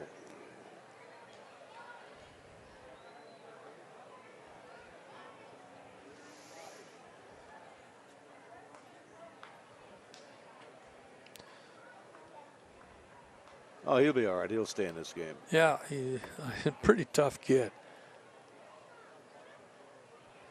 Davis from St. Albert, plays at Cloud Community College in Kansas. Freshman. 2 balls and no strike is the count. As Jake Anderson comes to the plate, throws a breaking ball low. Ball 3. 56 innings of pitching going into this ball game tonight for Anderson.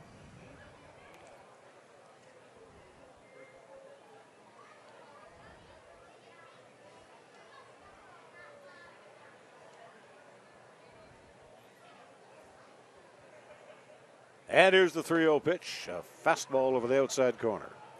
Calling the balls and strikes tonight, Matt Beaudry. Darren Dockinder is at first base. Roy Davis at second. Don Buskus works at third base.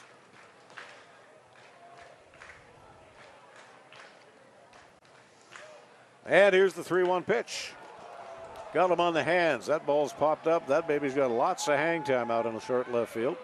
On the run in, camped under that, it's Phil Whalen to make the catch and retire the side. He hit it hard, but he got under the pitch. He did, and there he leaves 3 on base. Or 2 on base. 2, 3, 0, and 2 the line totals. 4 innings through, the prospects with a lead. As Andrew Peard tells us more. Thank you very much, Al. Just standing by here with prospect manager Jordan Blundell. And Jordan, we'll start with this. Hayden Dow comes in relief and really settles things down. One of the youngest players on your ball club, maybe the youngest player. Just how you like the way he's been able to jump in. Hayden's a really good pitcher. He hasn't got a ton of opportunity this year, and that's not because he's not good. He's kind of the youngest guy on the staff. Some other guys get opportunities before him, but Hayden's worked to get to this point and done the work to prepare for when it was his turn, and we need him. Lots of opportunity right now on the base pass, it looks like, for your guys, and some real good 2-out production. Just how you like the way the guys have really stuck with it here. Well, it's huge. You need 2-out hits to win baseball games. So, so far so good. We'll probably have a little bit of a pushback here at some point, and we need to make the routine play and then get another big 2-out hit. Thanks for this, Jordan. Best luck rest of the way. Thanks, And one other note for you guys on the out-of-town scoreboard at last look. Bottom of the 4th inning, the Medicine Hat Mavericks leading the Fort McMurray Giants by a score of 2-0. Al, John, back up to you guys. 5th inning about set to get underway. Will be at the top of the order. Tanner Huber will lead things off on a 1 for 2 night. Clayton Keys, the center fielder, and Matthew Corman doing the catching tonight. He'll be up here against Hayden Dow.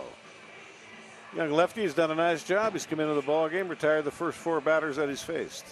He's mixed it up, breaking ball, fastball, pretty good location, and put up the zeros through 1 1/3 innings. Leading off the top of the 5th for the Cardinals, number 14, Tanner Huber, the batter. Willie back on the middle infield. They're about midway at first and third. The outfield is straight away as this top of 5 gets underway. Jake McDonald knocks down a low and away breaking ball, ball 1. Prospects tonight in their home whites, the black stirrup and the gold trim. The Cardinals in their road grays, navy blue top, a little bit of red and white trim. And the 1-1 pitch down and away. You know the big club, the St. Louis Cardinals, that beautiful emblem they have with the 2 Cardinals on the bat. Yeah. That thing is individually stitched onto every Cardinal uniform. Really? It's not pressed on. They stitch it on. They say, all things considered, St. Louis is the best baseball market in the United States. Not the biggest, but it is the best. I can understand that. The state of Missouri is absolutely baseball mad. Breaking ball for a called third strike. Strikeout number 2 for the Maritime left-hander, and there's one gone. That's a money pitch. That's a very good pitch down. Nice and low in the zone, and very good K. Clayton Keys, the batter. Of course, they've got a new Busch Stadium. The old one opened up in the mid-'60s and replaced old Sportsman's Park. And it started with grass, then it went to artificial turf and stayed that way until they built the new park. And that Missouri Heat in the summer on that turf, they say that's the hottest place in baseball. Pitch inside, ball 1. I remember watching a Sunday game.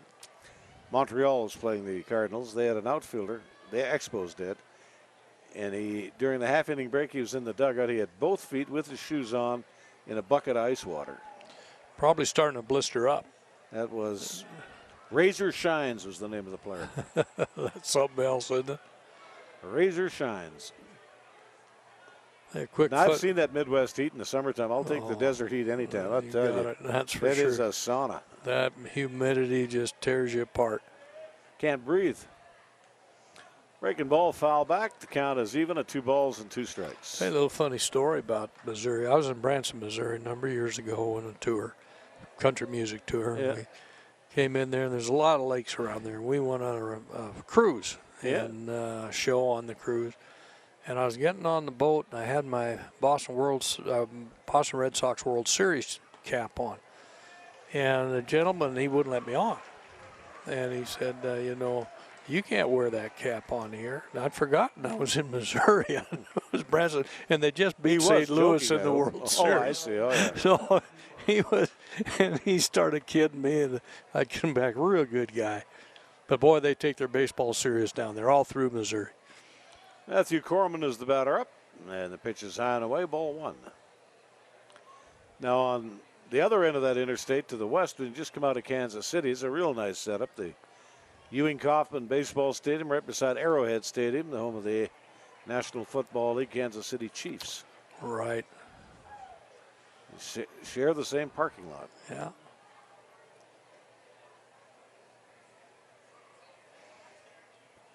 And the 0-1. I was watching the Blue Jay game there yesterday, I guess, and still have that waterfall in center field at Kauffman Stadium. Beautiful park. That was the guy that brought the Royals to Kansas City after the A's pulled out and went to Oakland. Ewing Kauffman was the guy's name. And the 1-2 delivery went with a backdoor curve, and he missed down and away, 2-2. For people that haven't been there, of course, Kansas City is right on the river, and it's actually a beautiful area in there. They're Hayden Dow in a collection of backdoor curves and curveballs into the right-handed batter. Strikes out the side. 2 of them swung on and 1 of them looking. We haven't seen that too often, as pitchers striking out the side. Well, Hayden Dow does it right here in the top half of the 5th inning. And you are viewing Prospects Baseball on ICU Video. There you see the North Saskatchewan River Valley, and you see the high-level bridge right over there. That thing is just about 120 years old. Now, I read somewhere, Al, because you were talking about the other day, that it was built in 1912. That when it was built? That's what they said, yeah. Well, Alberta was a province. So it had become a province, but not long, 7 years. Jake Geary gets under the pitch. He hits it high in the air. It's going to be down the rail into fair territory. Actually, both feet foul, but he leaned back and he made the catch. Did Phil Whalen. He didn't hit that quite that high in the air. He might have got a double, but it's a fly ball out. Look, he'll be in foul ground, but he leans back right over the chalk line. Prospect's been getting under the ball a little bit today, a number of pop-ups. And a lot of that's a credit to the pitcher, the way he's pitching. Jake McDonald tonight. Fly the ball to left field. He's done that twice. Strike 1 to the batter. And an old ball player told me a story. They were playing in Kansas City. And all these stories I've said over the year, I can't say the guy's name, because when you get told stories like that, it's in confidence. And I won't say his name, not that it matters, but it's a 0-1 pitch. Ball pulled slowly on the ground, third base side. Clapperton up with it. Nice splits like a scissor done by Taylor at first base. I want to see that one again. That's a little bit of athleticism, because he did the splits like that, shortened the time that the ball was in the air. a 5-3 putout is going to get recorded. He doesn't do that, it's an infield hit. Oh, it definitely is an infield hit. Tyler Maskill is the batter. Now, he had a little trouble coming out of those splits, but that was a tremendous athletic Willie play. McCovey did that just Oh, he was such he's a good. big target. And what a great athlete. What a great first baseman. Tyler Maskill is the batter. The pitch is fastball down and in. Anyway, they're playing in Kansas City, and after the game, they were in the visiting team. They swiped a 5-gallon pail of soap, laundry soap, out of the clubhouse man's storeroom. Went out over center field, threw the soap into the waterfall. They figured not going to cause a whole lot of damage. They had a day game the next day, and they had to cancel the game because the soap went all over the outfield and covered half of the infield. Well, you know the other thing. They had a nice clean infield, I'll tell you that. Yeah, it would have that. The other thing that can happen, though, got out in front of that. Ball pulled foul down the left side. That soap can mess those pumps up that they use for those waterfalls. Well, probably. And they don't just clean them, they can mess them up. Can you imagine cleaning all of that? No, I can't. 2 out, and the base is empty here in the bottom half of the 5th inning. Jake Anderson throws a breaking ball down and away to go to 2-2. What I do miss of those places down in the south, southwest, southeast, is at night the smell of the barbecue. Now, we have good barbecue here, don't get me wrong, but not like there. Some of those old smokers have had bark in them for 80 years. And the taste and the smell that comes off that meat. You go into some of those old smokehouses, restaurants down there, and you're right. I mean, the wood around the place has the smoke all in it, and it's just wonderful. 3 balls and 2 strikes. Remember a little place down on the main street in Memphis? I'm just trying to remember the name of that little street where all the bars are. Beale Street. Beale Street. Well, I used to make a beeline for there after the games. That Luther's Rib House. That has some of the best music in the world on that street. B.B. King's. B.B. King's is on the one corner, and then you come down a lot of little places, no-name places. But they have people go in there and jam at night, and it's just wonderful music. Jazz, the blues. It's nice and warm. And, yeah, really warm. Great place, Memphis, Tennessee. And here's the 3-2 pitch. Tied him up with a fastball, and it's fouled away. That was in B.B. King's. One night after game. And went into the lavatory. I didn't speak to him, but he was there, little Johnny Cochran. Oh, boy. Yeah, the lawyer. Yeah. He was a good lawyer. And yeah, well, he won one big case, I can tell you that. Sure did. Now, he's passed away now, I think, hasn't he? I believe he has, yeah. 3-2 with 2 away, and the base is empty here in the home half of the 5th inning. And the pitch, there's a line drive up over the head of Clapperton, elongating himself, and it's down the line. That'll be a 2-base hit. Tyler Maskill pulls into scoring position. And for the 4th inning with 2 away, the prospects get a runner on base. 3 of those times, a runner has come in to score. Really a good, solid hit, pulled well by Tyler Maskill. Tanner Roundy will be the batter. You know, our good friend Gizmo Williams is from Memphis. Yep, he is. And he was raised not far from Beale Street in that rough area. As you know, they tell you that at night there, don't go off Beale Street because you get yourself in trouble. Well, you won't get in any trouble on, well, you could get in trouble on Beale Street, I guess, but God, it's a wonderful place. It is. And I got to say that for any place I've ever been, including Nashville, I have never heard better music in my life from people you've never heard of.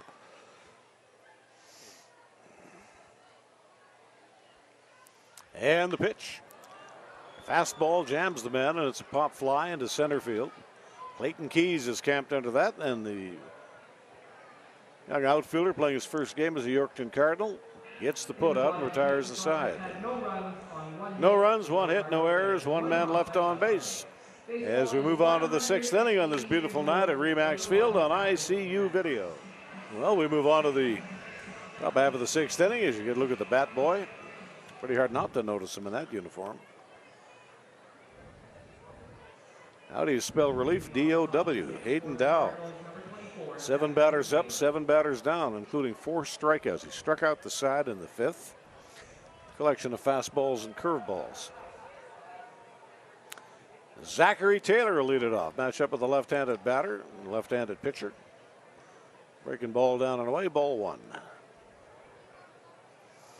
Taylor tonight has bounced to second, fly to right. Big lumbering left-handed hitter. There he rips into a ball and lines a bullet to Travis Hunt. He smoked it, pulled the trigger on it nice, but right at Travis Hunt. Maybe a couple of paces to his glove-handed side to make the snag. That one to get there in a great big hurry. It sure did. Of course, Travis has a great jump on the ball in the outfield. He got long legs. He gets to places quickly. That one, he hardly had to move at all. And Phil Whalen is the batter up, 1 for 2 with a run batted in tonight. Takes a strike. It's 0-1.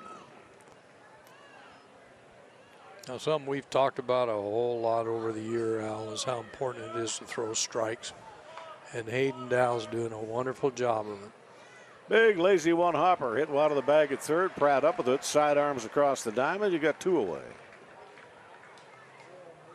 I remember going to the airport when we were leaving Memphis, stopped at a gas station to get a fill as you see that ground ball out. And it was at the full service pump, and the gas pumps weren't on a cement island, they were on wood, old wood. Right. There were all these little crawlies around the gas pump. I asked the attendant, I said, what are those insects anyway? And he kind of looked at me kind of quizzically, and he said, what'd you call them things? I said, hold on, we'll get to this in a second. Here's a nice play by Pierce Blahoyek, diving to that ball on his knees. Amazing when you throw good pitches, the fielding you get behind you. Oh, that's true. Ball over the inside half of the plate. Blahoyek got a nice jump on that ball. Focused it all the way in. And I'll get to that story when we move to the bottom of 6 on ICU video.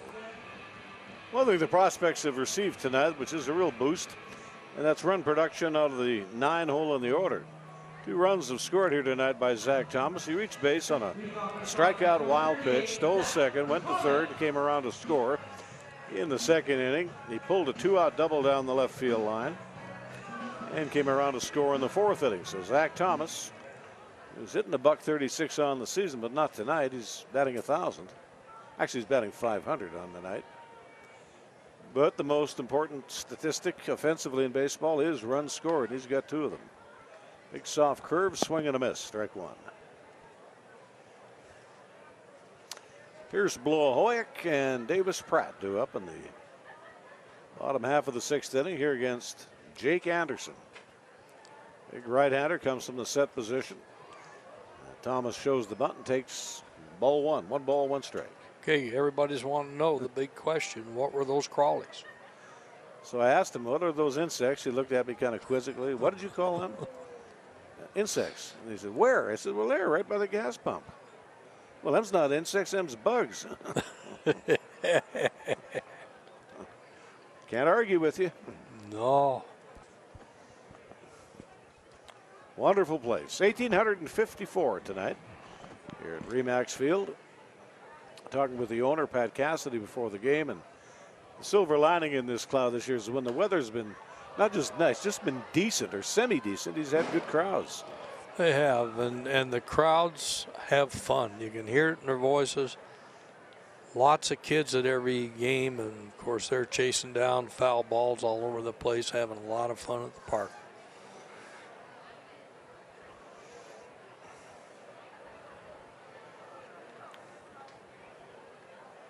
Ready to go. Here's the 2-2 delivery. That one looked mighty close to being a strike. It was a breaking pitch. He was just down a little low, but a very good breaking ball. I've been impressed with Jake Anderson tonight. Well, he's now got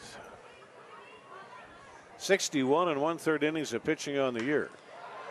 A fly ball to left field. That's a well-hit ball. That ball's not going to get cut on the fly. It's off the warning track. Phil Whalen play the carom off the wall. That'll be a double. Second on the night for Zach Thomas.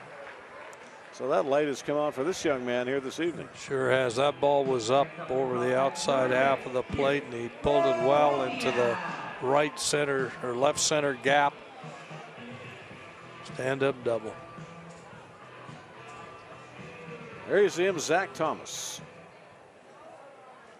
Pair of doubles tonight, 2 runs scored.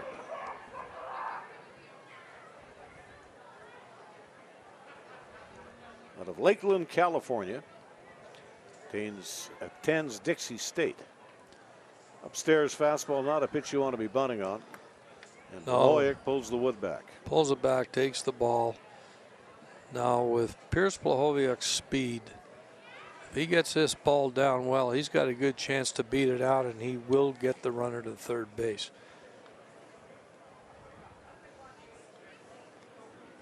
First baseman, third baseman playing in.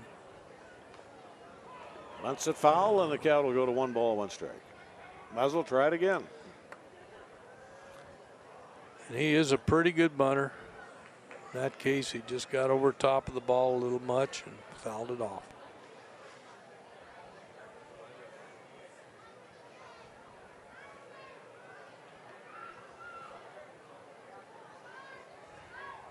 Huber, the second baseman, is at a double play depth. Taylor, the first baseman, way inside the bag. Clapperton, the third, is about wide of the bag. And the shortstop, McDougal, is going to cheat towards second base. Outfield is straight away. Nobody out. A man in scoring position in the last half of the 6th inning. And a 5-3 Prospects lead. And the 1-1 pitch. It's a bunt. And it's a drag bunt. It's a good beauty. one. There's a barehanded pick, and the throw is not in time. A bunt single for Blahovic. Again, we talked about it. If he gets it down, he's got such good speed. Good play by the third baseman, barehanded, just fired it. But Blahovic's 2 steps by the bag by the time he gets there. Davis Pratt will be the batter up, first and third for the Prospects.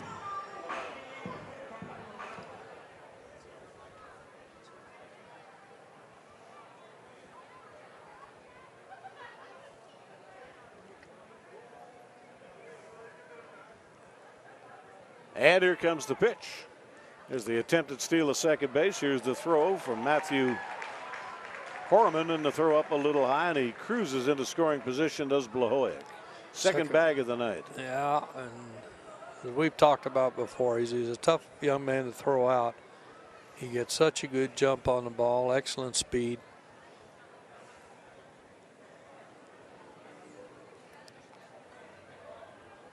Davis Pratt has already had 1 double tonight. I think they'll be pitching him quite carefully. And the pitch is a fastball strike. Dropping down a bunt. Back in the 80s, we had a little infielder with the Angels when we were at their AAA club. Ken Anderson was his name. Couldn't hit much. He was out of Timmonsville, North Carolina. But I remember our manager was Tom Kochman, and he'd occasionally need Andy to drop down a bunt. And he said, you know what, he's going to get about a year or 2 in the big leagues because he can do the little things. And he did. He got a couple of years in the show. You play him at short, second and third, in a pinch in left field. Utility didn't hit ball much more than a player. loud foul, but he dropped down a bunt. Yeah, utility player, a person that can bunt in the bigs, he's going to be around for a while, a little bit anyway.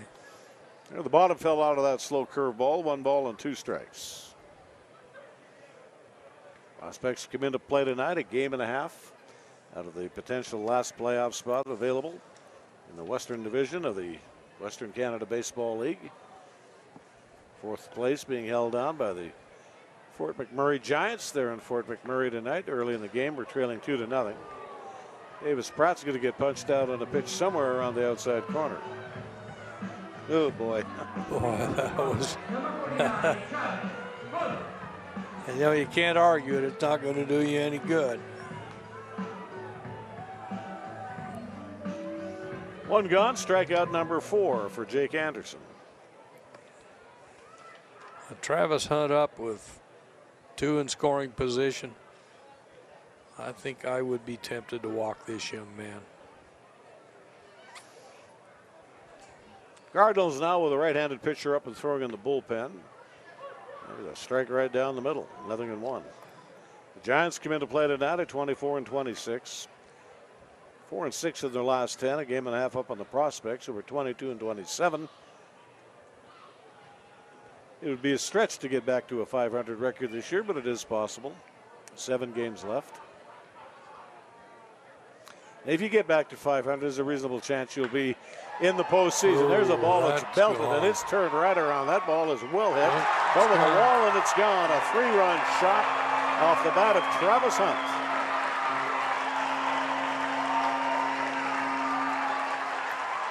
It's good to see him back swinging a good bat.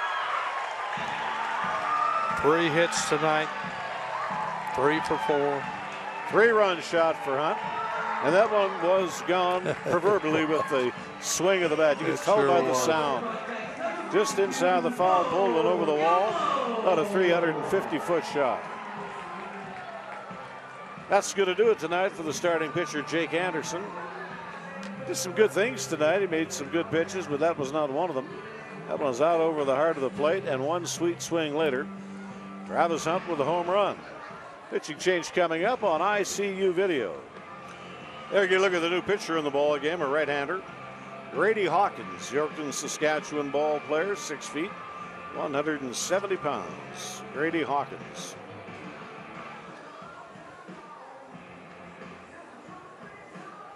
He'll make his 5th relief appearance on the season. Pretty much 1 inning of relief appearance, 5 innings of pitching over the opening 4 relief appearances. 11 hits, 10 runs, 7 earned runs. Drawn 1 walk, walked 2 batters. ERA at 1.260. Grady Hawkins in the pitch.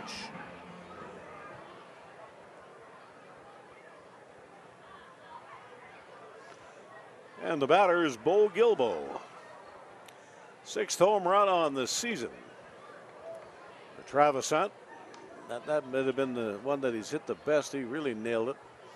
Over the wall and inside the foul pole, about a 350-foot shot over the left field wall. Gilbo on an inside pitch out in front of it, flares it foul down the right lane and out of play. Gilbo 1 for 3 with a run batted in tonight. Draw the infield fully back, the outfield is straight away. Gilbo gives this one a ride up the middle on the run in. Making a basket catch is Clayton Keys. What a play by Keys in his first game as a Yorkton Cardinal. Read this one pretty good and elongates himself right down on his body. Wow. He had a real good jump on that ball, Al, and enabled him to get position where he could dive and make the catch. Real nice play. Designated hitter Jake Geary, the batter up. On a 1 for 3. Now, we had a lot of good plays made tonight. That's an outstanding play up the middle.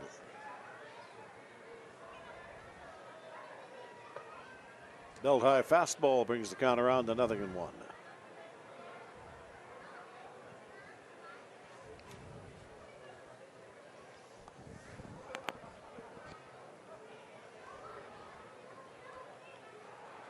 Wind up by Hawkins, the pitch. He hung a changeup, and it's fouled away. Up off the left field side and down the line. I think Jake is a little upset with himself for getting so far in front of that. Good pitch to hit.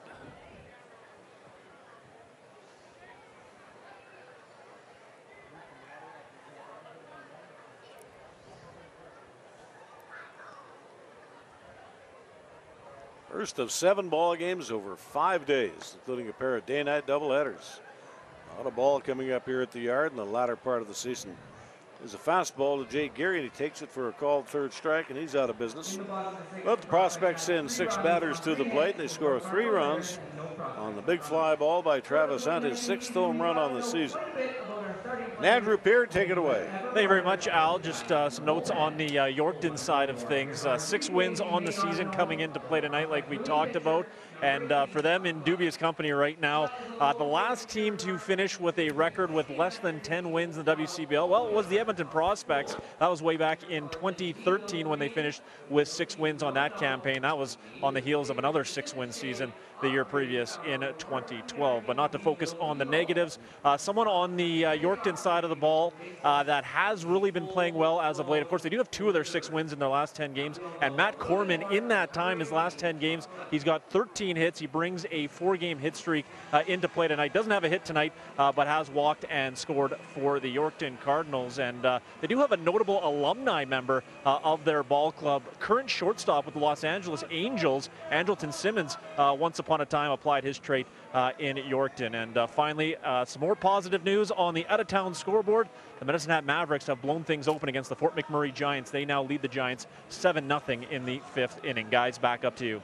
Well, that is good news, Andrew, and hopefully you can keep a surprise to that final score before our game has been concluded today. That is great to hear. There's a guy in the big leagues playing for the Angels who's a one-time Yorkton Cardinal. It sure is. We had a catcher here at AAA, went to the big leagues with the Angels. Sean Wooten was his name, and he was a Swift Current Indian. He was telling me he came to Swift Current, liked it there. He stayed a winter. California kid staying in Swift Current in the winter. And he fell in love with the sport of curling. He figured that was just about the biggest thing to hit town since canned beer.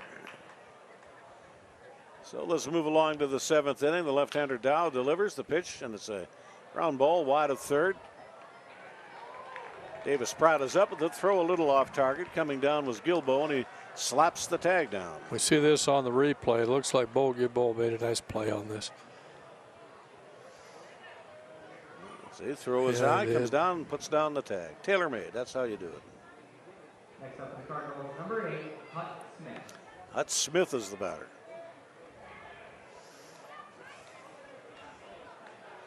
Now, whoever that ball player is with the Angels, we'll get to that in a minute. There's a ball that's belted down the left side. That'll be an extra base. That'll be a 2-base hit with 1 away for Hut Smith.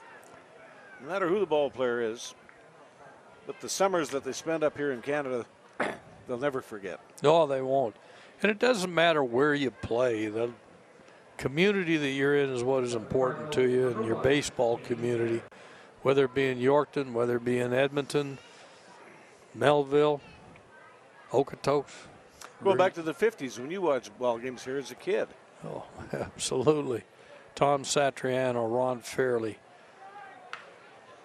There's a ball that's fair past third base. Pratt was vapor locked on it. He didn't have a play on it.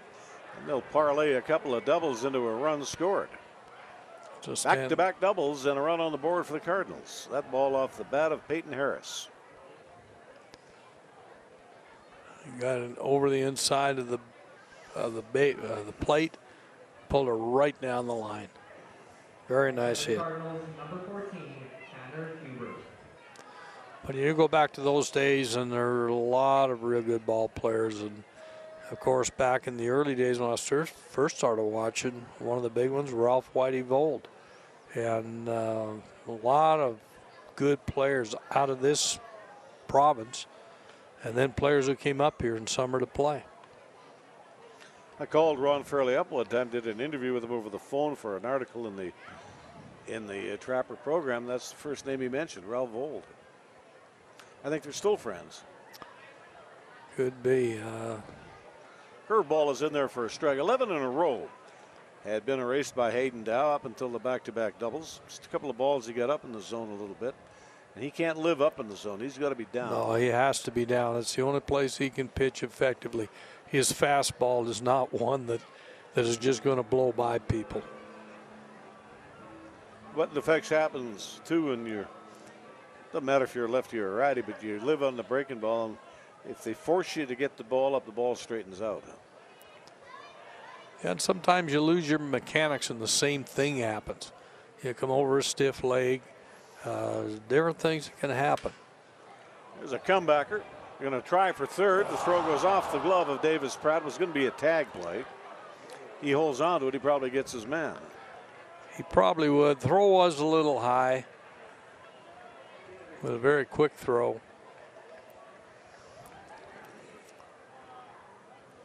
Batter was Tanner Huber, so he's at first base on the fielder's choice. A fielder's choice or an error? Well, the runner at first is on a fielder's choice. There was no play made on him. I'm not sure there's an error there either. I'd probably give him a stolen base. But I'm not the scorer.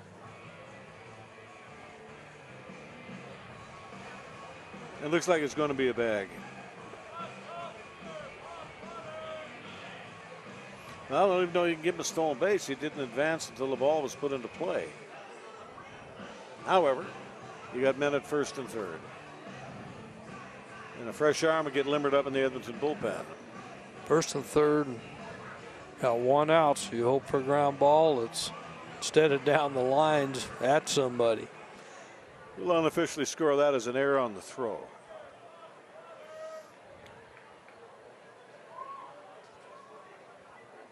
Clayton Keys is the batter up. Here's the pitch to Keys. And that's high and away. 1 ball, no strikes. Donald tried to frame that, didn't quite get it.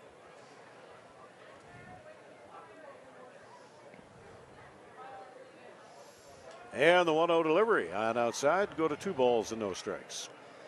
Top of the 7th inning tonight. Ball game is about the 1 hour and 57-minute mark, so it's moved along in pretty good order this evening. Which is what you want to see when you've got 7 games in 5 nights. That is a load of baseball. It sure is. Now, Hayden Dow is a young pitcher, and you think that pickoff, somebody's always trying to get the guy. Sometimes he's just trying to relax. Get the ball over there, get himself relaxed so he can come back to the plate, put it where he wants it. He's on in relief of Andrew Lowe tonight. Went 2 2/3 innings. 3 runs, 2 earned runs unofficially, 4 hits. Didn't strike a batter out. He walked 2 and he threw a wild pitch. And gets himself a no decision tonight. Ball 3, strike 1.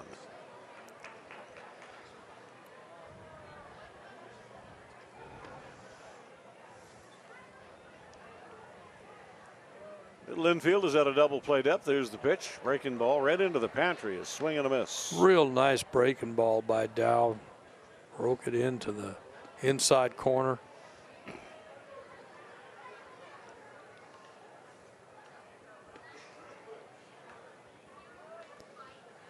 When he gets more experience, Al, and he starts getting to where he's working the corners more, his pitching is going to become much more effective. But as we talked about earlier, he's a very young pitcher.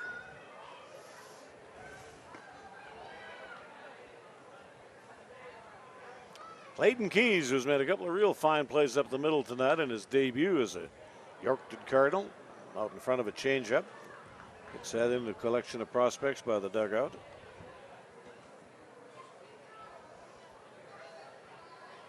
Calgary ball player.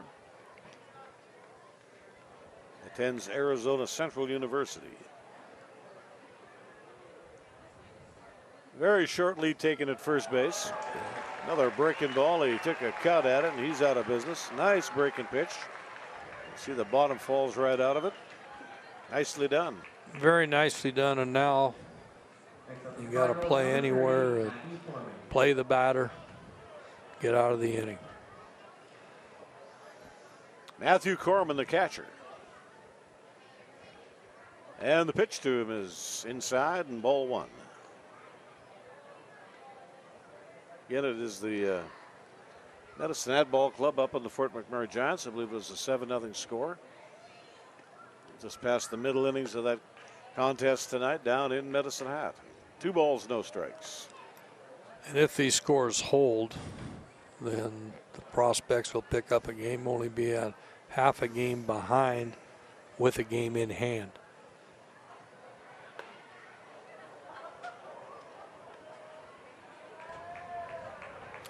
Again, the game's coming up, a 7:05 contest tomorrow night. A day-night doubleheader on Saturday. 2:05 with the Cardinals. They'll head up that burner Highway 63 and into Fort McMurray. And the Brooks Bombers will be in town for the night game. A day-night doubleheader on the Sunday. And a 2:05 holiday Monday game to wrap up the regular season. It might very well come down to that last game. On the hands and the ball flared foul and out of play. Runs the count full, 3-2.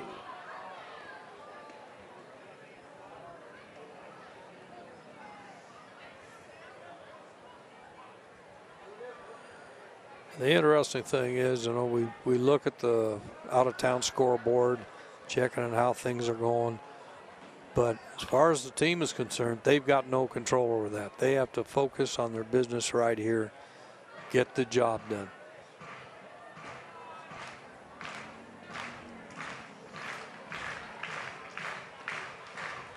Full count on Matthew Corman. flied out, reached base on the fielder's choice, and struck out tonight. Dow is ready to go. Here's the pitch. It's in foul territory down the right side, now to play. It's a good at bat for the batter. He's working the count. And Dow just has to keep throwing strikes.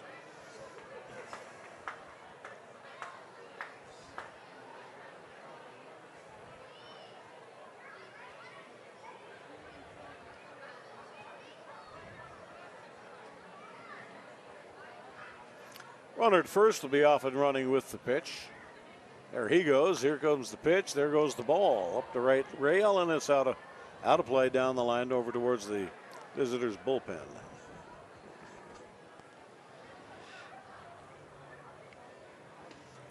Now that's 3-2 pitches in a row that have been fouled off.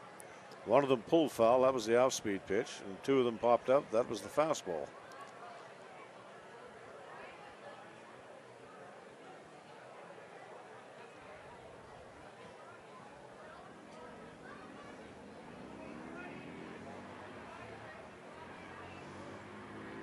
And here comes the 3-2 delivery.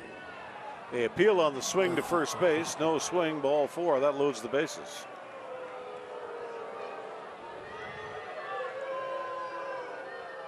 The thing here that Hayden Dow could not let this get to him. He's just got to come in and pitch to the batter. You got to play at any base here, and you got an out. No more runs scored. Well, you got the bases loaded. And the pitch is a breaking ball. Down and away, 1 ball and no strikes. The batter up is Zachary Taylor. On an 0 for 3 night. Now will work out of a full windup with the bases loaded. Works off the third base side of the pitching slab. Throws a big overhand curveball in there. No plane on that pitch. 12-6 curveball. 1-1.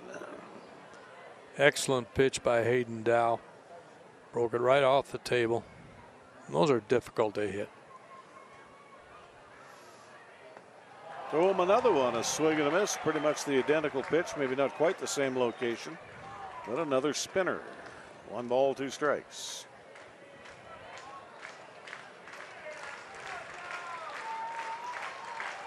Yeah, the fans getting into it. Ground ball to the right-hand side, and that ate up Zach Thomas. That took a perpendicular hop on him, went off his glove and into right field. That ball was hard hit. It was hard hit, but this is a play that's got to be caught. There's a big handle on it. It just, he played it on the short hop. It's a tough play. So Peyton Harris comes in to score. Tanner Huber right on his heels. He'll come in to score. And that'll do it for Hayden Dow tonight. There's a 2-run single to right field. Real good start for Dow. And he leaves the ball game with runners on base. Pitching change coming up on ICU video. Out of Magnolia, Arkansas, 5'10", 170-pounder. Zach plays at Texas A&M Texarkana. Short reliever. His 15th appearance, 27 innings of pitching. 43 hits, 24 runs, 18 earned runs, 10 walks, 18 strikeouts. A lot of decisions as a relief pitcher. 3 wins, 2 losses. And an earned run average of 6. Phil Whalen is the batter up, with men at first and third base. The 3 runs that have scored, 2 of those runs are now unearned. The error charge to Zach Thomas.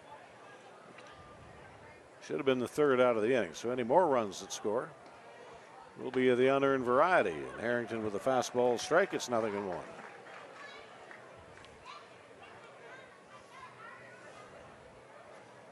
Three-plus innings tonight for Hayden Dow. Run totals yet to be determined. 2 hits.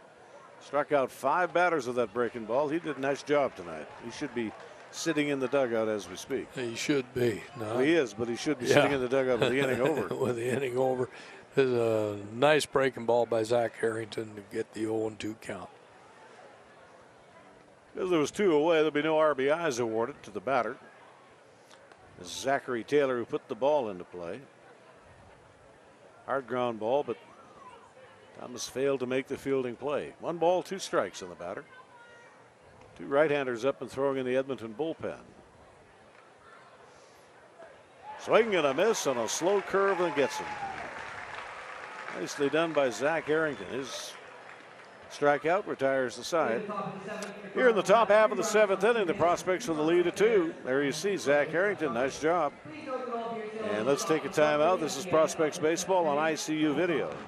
8-6 ball game as we move to the bottom half of the 7th inning. Jake McDonald will be the leadoff batter. You're off Grady Hawkins, the hometown boy right from Yorkton, Saskatchewan. Came in, he got a fly ball and a called 3rd strike to set down the side in the last half of the 6th inning, right after the home run, the towering fly ball, the 6th on the year for Travis Hunt. And that home run right now looms large.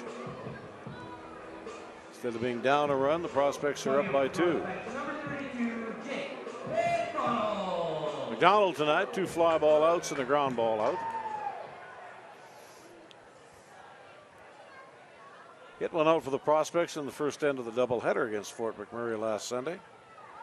Got a hold of a changeup and nailed it.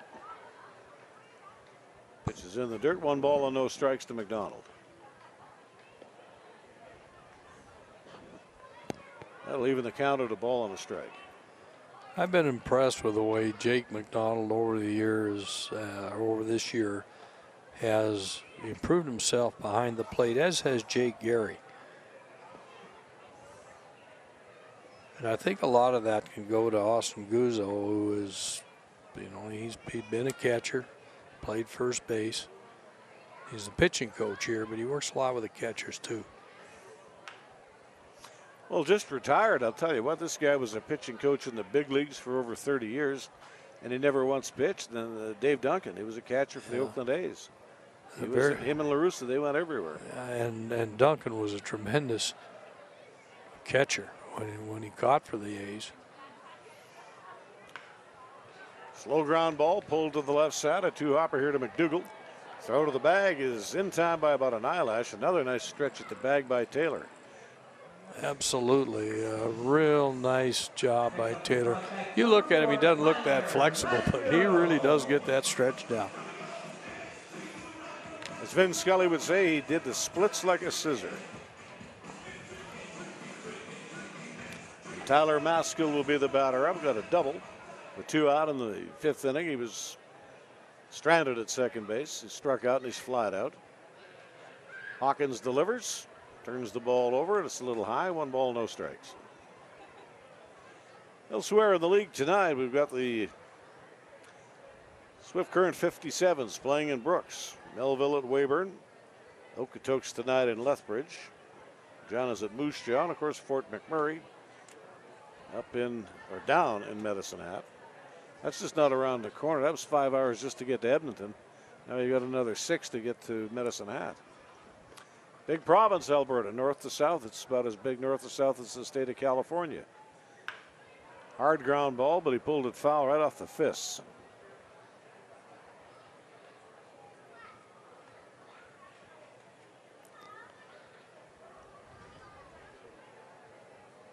Tanner Roundy in the on-deck circle. Well, the Prospects tonight and for the rest of the week, it might not be the playoffs, it's the regular season, but for them it's a playoff game. Big looping curveball is low. That's the important thing, that these games are playoff games. You have to win to get in the playoffs. If you do, then you're going in with a number of wins under your belt. It doesn't matter what the rest of the record is. To the winner goes the spoils, and the Okotoks Dogs have clinched the flag weeks ago. They're 37-12. Now, he doesn't want to let the foot off the gas, but he can sure get everybody some work. He sure can, and he's got so much talent there, both at the plate and with the arms. And good defensive ball club. Runner goes. Here's the throw down to second base. The slap tag down, not in time. A stolen base for Tyler Maskill.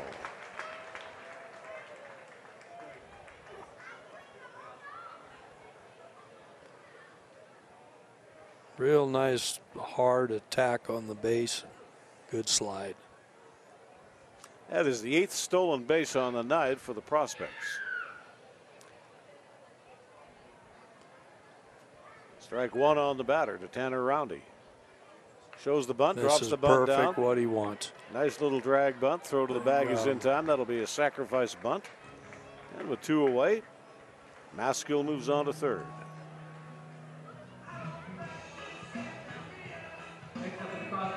Zach Thomas will be the batter.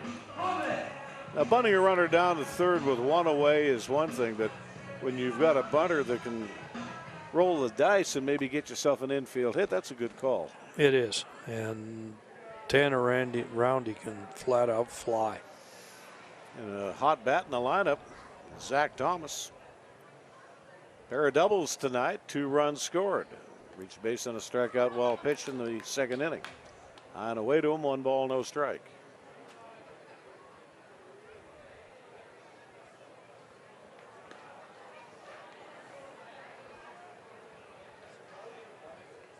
From the windup, here's the 1-0 pitch. And the count is even at a ball and a strike. Nothing yet determined in the Saskatchewan division of the league. Regina Red Sox with probably the best pitching staff in the league at 35-14. 8-2 in their last 10. Hold on to a 2-game lead on the Swift Current 57s at 34-17. They've won 5 straight and they're 8-2 in their last 10. And the 1-1 delivery. Got a piece of a breaking ball, fouled it back. Weyburn has had a bit of a skid. They were red hot earlier in the season, but they're now 2-8. They've lost 3 straight. They'll be in the playoffs at 27-21. They're still 6 games better than 500, but they will not win the flag in the division. They're 7.5 games back.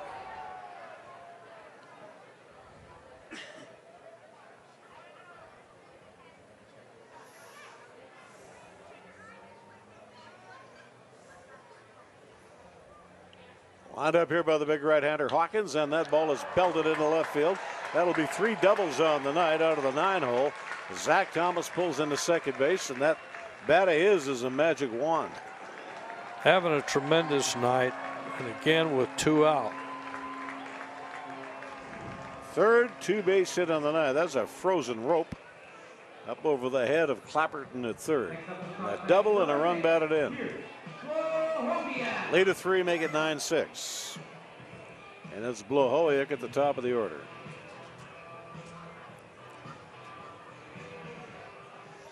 Two for 4 night, 2 stolen bases, 2 runs scored, and a ribeye steak. He's had a pretty good night. Big overhand curveball is in the strike zone, 0-1. Big slow deuce. Now Pierce is a man again who can, he's done it earlier in the game where he laid down a bunt and ran it out for a base hit. You lay down a bunt here, you're going to get that man on second it to third anyway. Base hit out of the infield will score the man from second. 7:05 contest tomorrow night, game 2 of this 3-game series with the Yorkton Cardinals. We'll have it for you right about 10 minutes to 7 o'clock. Weather for tomorrow night looks just like tonight and for the rest of the week. The good weather has hit the province. Bouncing ball down to third base. Clapperton flags it. Throw is in the dirt. Taylor can't squeeze it. And you get men at first and third. Now the guy that's going to be a little upset with this is Maskill, because if he had gone just as the guy had let go of the ball, he might have been able to score. But at the same time, you can't. If he goes too early, you'll get him on a rundown. Good night for Blahovic. Runners at first and third base. Runner at third is Zach Thomas. Blahovic is aboard. Now, what I assume is going to be scored an infield hit. Again, and you look at it, third baseman had to freeze the runner for a bit, and there's no way he was going to get him with that throw. As much as number 24 does those nice splits. There's a throw on to second base. It's a Double steal attempt. The man at second is safe, and the man at home plate is safe. A double steal. And the prospects engineer a run real nice here in the 7th inning. This really is. You don't see this too often. And again, good speed at third base. Comes in hard and scores. Racing in is Zach Thomas on the front end of the double steal attempt. He actually didn't go till the throw went to second, but it's still a bag. So the prospects used their speed. And that is now 11 stolen bases on the night. Here's the pitch to Davis Pratt, and it's down and away. 2 balls and no strikes. Yorkton Cardinals with a left-hander heating up in the bullpen.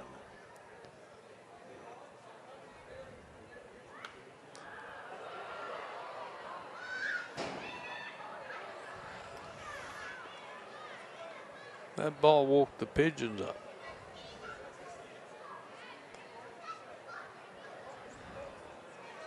Out of 2 and 1.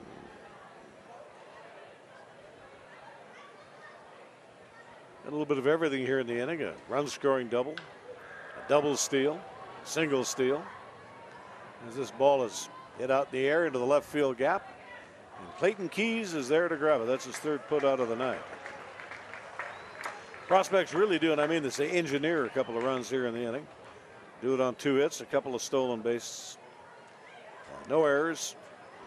1 man left on base. As the prospects now put 11 runs up on the board here tonight, 10 runs. As we move on to the 8th inning on ICU video. On to the 8th inning, Edgar Harrell now in the ball game playing at third base. He came in and he swung the bat as a pinch hitter. The last out of the bottom of 7. And Zach Harrington goes to work with a opening pitch strike, 0-1. Clapperton tonight 1 for 3.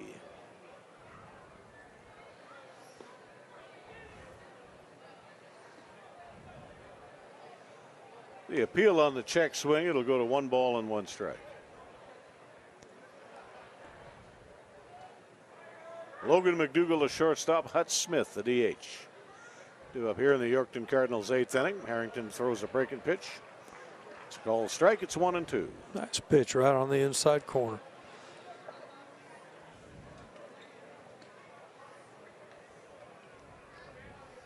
Crowd here tonight of 1,854 here at the ballpark. About 2,800 in here for the double dip on Sunday afternoon. Let's see if we can get this pitch again. Look at that, break it off. Nice pitch. And Jake McDonald did a nice job of framing that pitch on the corner. Logan McDougall on an 0 for 3 night here against Harrington. 3rd pitcher in the ball game for the prospects. Andrew Lowe went the opening 2 2/3 innings. 3 runs, 2 earned runs, 4 hits, 2 strikeouts. Hayden Dow with a real fine 3-inning distance. 3 runs, 1 earned, 2 hits, 5 strikeouts, and a base on balls. So this has really been a bullpen night. And there'll be a couple of more bullpen nights before it's all over. Strike 1 pitch is down and away. 1 ball and 1 strike. I think what's probably stand the prospects in good stead, they're 2 really good starters, the left-hander Holt and the right-hander, are both to come up in this series or in this homestand. There's a ball pulled foul down the line and out of play. That was a changeup. He hit it hard, but he hit it crooked. My understanding is that Hunter Boyd is the Hunter Boyd won't go until Saturday night. So we'll have to wait and see who's going tomorrow.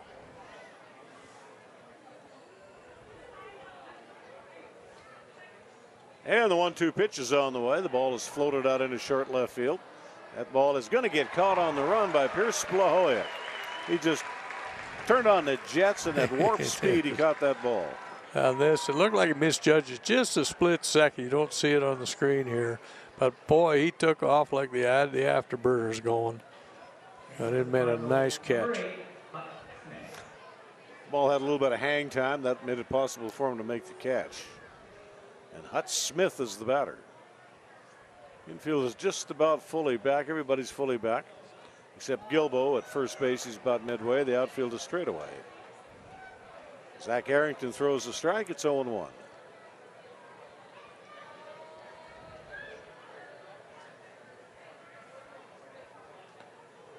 Swing and a miss, 0-2.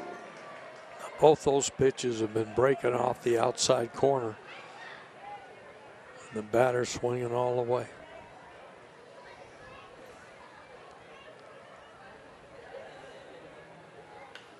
Ball put into play, slow ground ball, wide of third base, backhanded by Harold. Throw was on one bounce. And the umpire at first base indicates it's not in time. And I think the umpire is right. I know the crowd doesn't think so. But this is a tough play by Harold.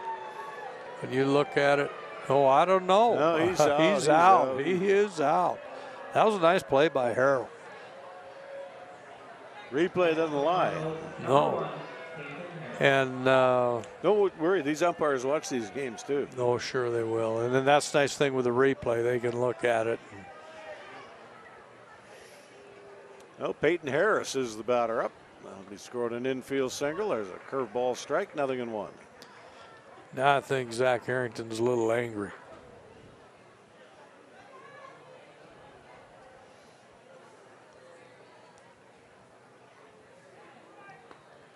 Good strike two on the breaking ball. 2 out with a runner at first base here in the top half of the 8th inning. All game approaching the 2-hour and 30-minute mark. And the strike two delivery. Ground ball, slow ground ball to the shortstop. There's the pick by Maskill and the throw to first base. The runner trips over the bag. That's Peyton Harris. He's going to be all right. And the out will be recorded 6-3. No runs and a hit.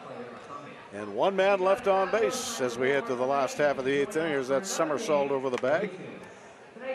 Prospects baseball from Remax Field on ICU video.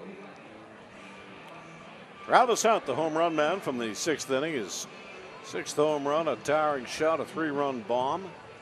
Got 3 hits tonight and 4 runs batted in. Bo Gilbo and Jake Geary.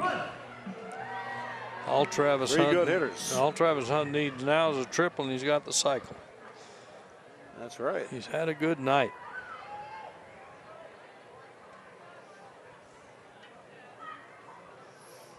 And here comes the first pitch. It's a strike to the outside corner. Here from Grady Hawkins.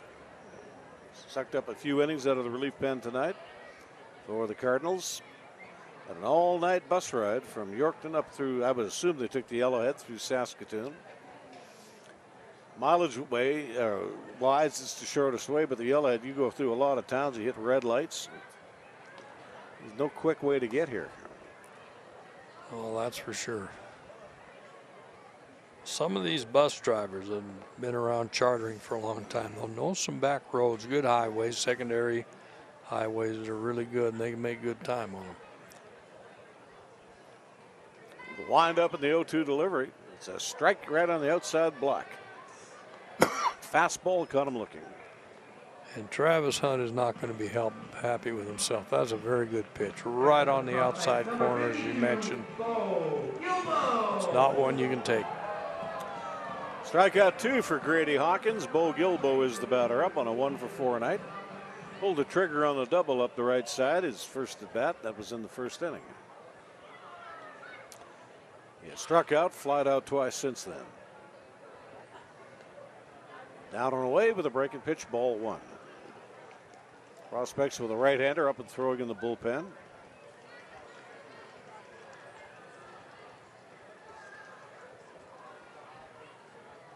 Infield is back, fanned apart. The outfield is straight away. Gilbo gets under the pitch, pops it up. Out into short right field, the second baseman Huber drifts back and makes the catch, 2 away. And Jake Geary is the batter. Next up for the prospects, number 22, Jake Geary. 1-for-4 night with a stolen base. Now, up to now, 2 outs means nothing.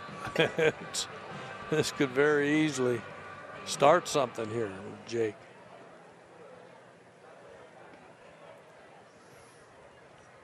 times tonight, the prospects with 2 away have found a way to engineer a run. There's a changeup, hit foul down the left side and on towards the bullpen area. 0-1. That's the second time that Jake Gary has got out in front of a change. Which happens when you throw a changeup. That's Sure why you does, throw it. and that's why you throw it. He likes to sit on fastballs, and you know that this young man's motion has got to be good. Gets ahead 0-2. Changeup in and a fastball away. And this is what you like to do. Work one corner, the other corner.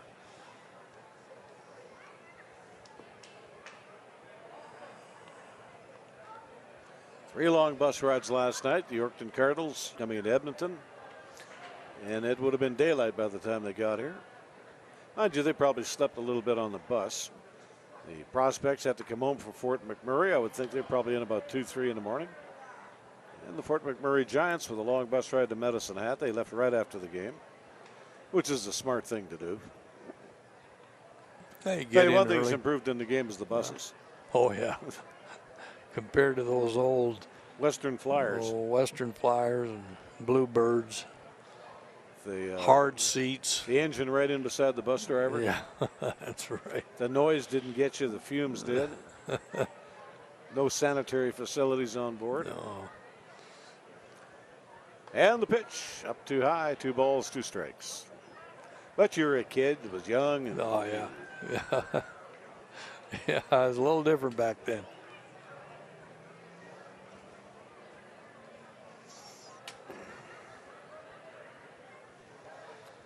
And Hawkins is ready to go.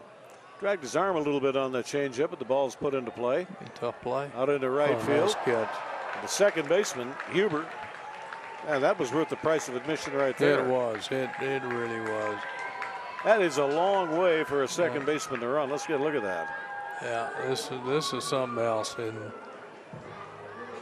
just can't quite make it. Drops in. Looked to me like he caught it. It looked to me like he did too, but you see, he's got the ball, so he couldn't have caught it. You just don't see it drop.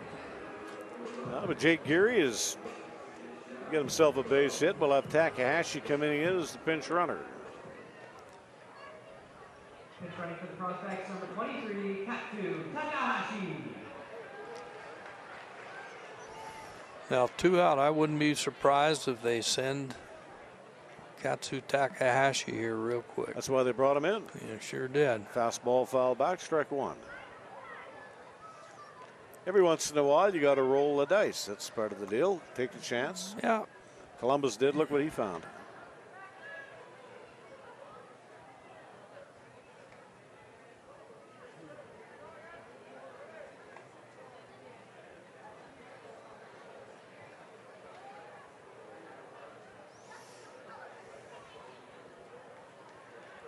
Takahashi is back on a pickoff throw from Grady Hawkins. Done a pretty nice job in relief. He got 1 ball up to Travis Hunt, and he paid for it.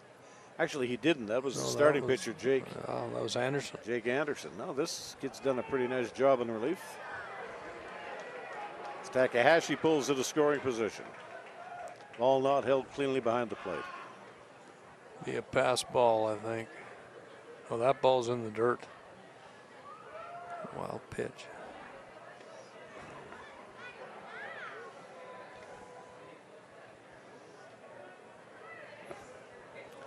There you see the pinch runner, Katsu Takahashi, widening lead off at second base. And there's another wild pitch. And down to third goes Takahashi.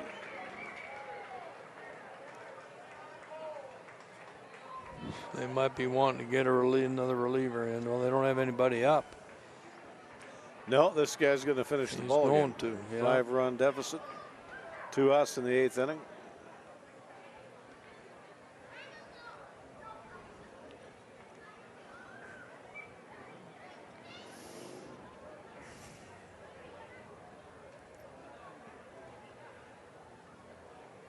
Just don't throw any more down and away fastballs. No, that's right.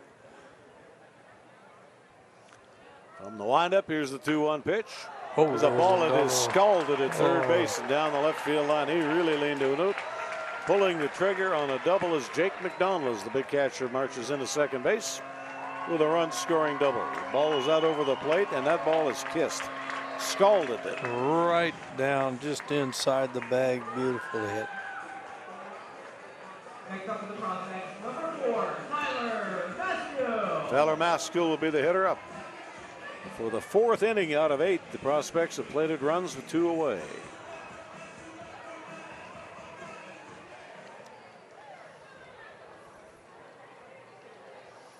Maskell tonight flew out the left field, did that in the 2nd, struck out swinging in the 4th. Got a double down the left field line in the 5th inning, drew a walk, stole a bag, and came in to score in the 7th.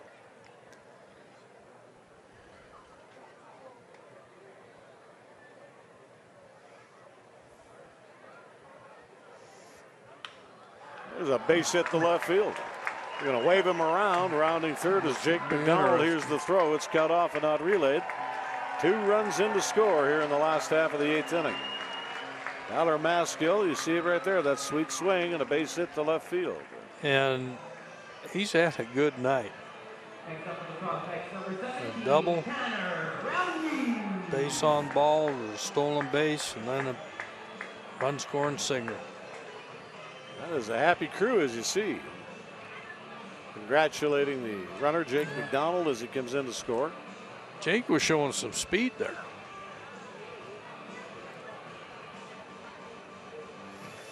Well, we're going to have a pitching change, but it's I know it's not going to come in out of the relief pen. It's going to be one of the position players. One of the position players coming in. Well, we'll get that sorted out here in just a second. We're going to have some changes here for the Yorkton Cardinals. Prospects with another big inning here tonight on ICU video. All right, some of the changes we have for you. Tanner Huber, who was playing at second base, has come in to pitch. Peyton Harris, who's at right field, has come in to play at second base. And we'll get the right fielder to you just as quick as we have it. So Tanner Huber, the pitcher.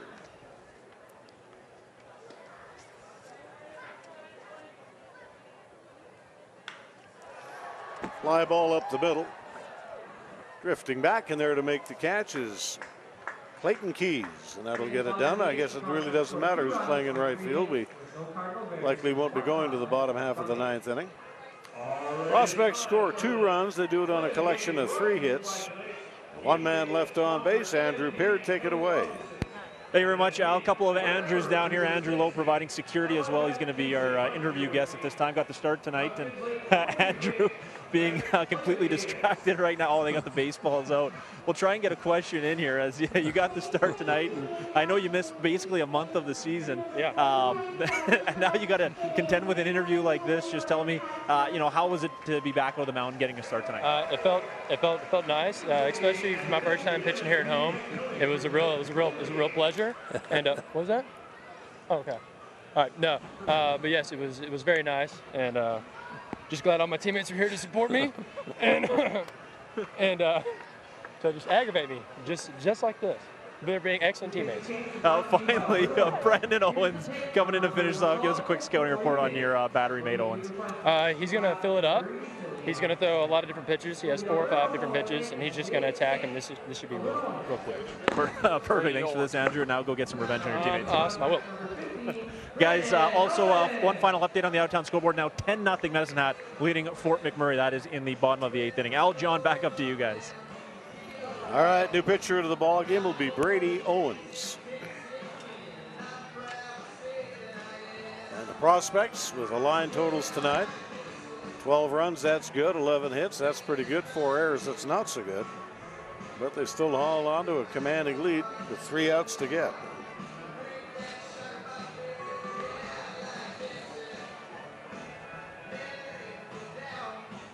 Brandon Owens out of Pearland, Texas. 6'1", 160-pound right-hand pitcher out of Louisiana State.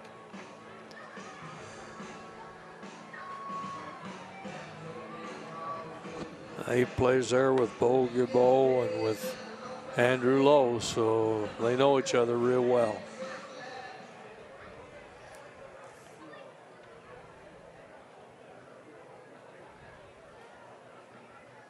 3 outs to get to put this ball game in the books. Cardinals, number 14, Tanner Hubert. 1 1/3 innings of shutout pitching tonight for Zach Harrington. 1 hit and 1 strikeout. And we'll go to work at the top of the order. On Tanner Huber, who started the game as the second baseman, is now the pitcher. That one was just a bit inside. Ball 1. Threw it right behind his back. 13th relief appearance, 16 2/3 innings, 16 hits, 10 runs, 6 earned, 7 walks, 23 strikeouts, an 0-2 record, and a 3.24 earned run average.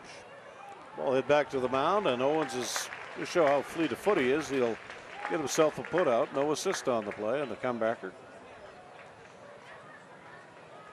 That leg's like a spring colt, doesn't he? He does. He was moving. Clayton Keys will be the batter.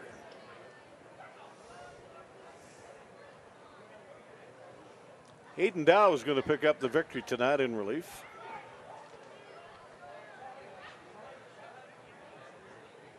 Jake Anderson, the starting pitcher for the Cardinals, will get hung with a loss. High and outside pitch, go to 2 balls and no strikes.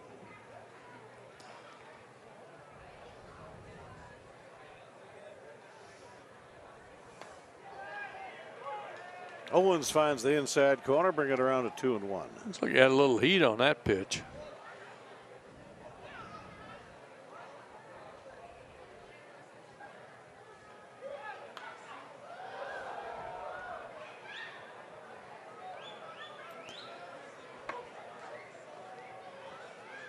The humidity that we've had here the last few days, Al, these boys from the southeast must feel at home.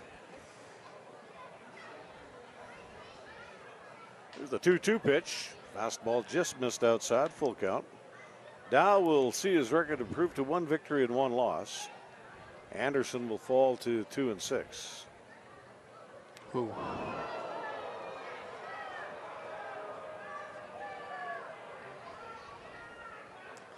Keys is aboard, gets nailed with a pitch. I wouldn't be digging in on this guy tonight. No, he looks a little wild, and it looks like he throws with some pretty good heat too. 1 out, 1 on.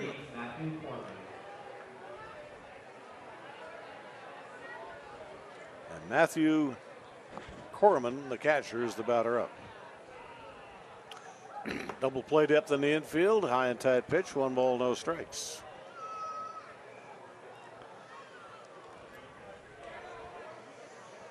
Do it all again tomorrow night. Scheduled 9-rounder at 7:05. Have the game for you here on ICU Video. Then we'll go with a day-night twin bill on Saturday. The opener with the Cardinals at 2:05. The nightcap with the Brooks Bombers at 7:05. 2 9-inning ball games. All is upstairs. 2 balls, no strikes.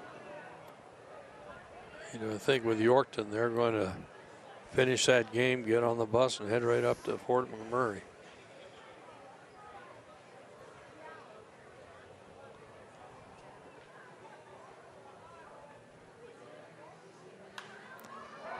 Pitch was a strike, was a fastball, and it's popped up. Bo Gilbo is going to make a basket catch in foul territory, back at first base, 2 away. Might have lost that one in the lights a little bit, but he stays with it. Looked like it. He makes a nice play on this. There's nobody covering first. He's looking to turn and maybe get a double play. Zachary Taylor will be the batter.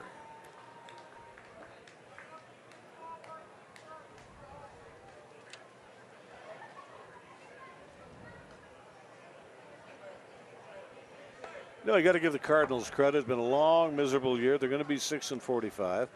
They showed up after a long bus ride, and they've given it their best. They have, and we've seen some good things out of some of these players. Zach Taylor here, the way he can stretch at first base, doesn't look like he'd be that flexible. He certainly helps it out on close plays. Taylor is 0 for 4 tonight. Big lumbering left-handed batter. Takes the pitch up high and away, ball 3.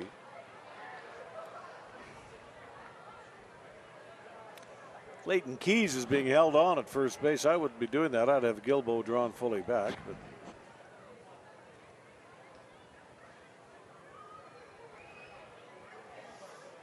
and the 3-0 delivery, ball 4.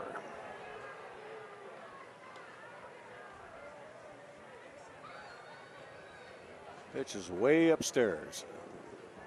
Next up for the Cardinals, number 6, Bill Whalen.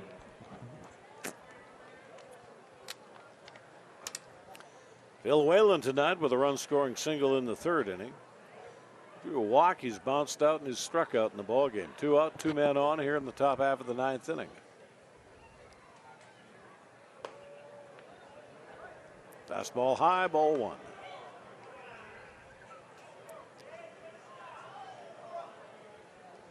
And the thing Brendan's just got to do is just throw strikes. Guys behind him will make plays.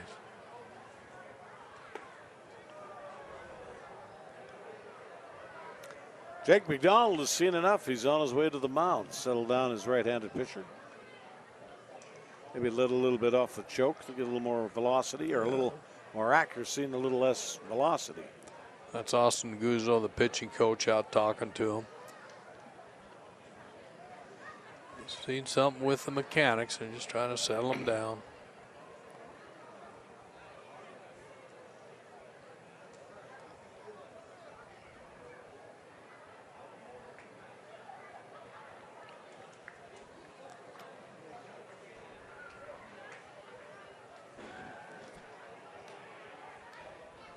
It's easy for us up here to say, you know, you have to throw strikes. It's a little different story.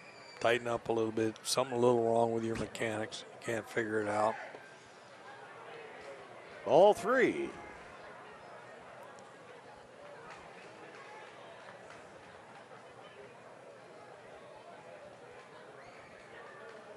With 3 straight fastballs, just put the 2 finger down, not the number 1 finger. Try something else.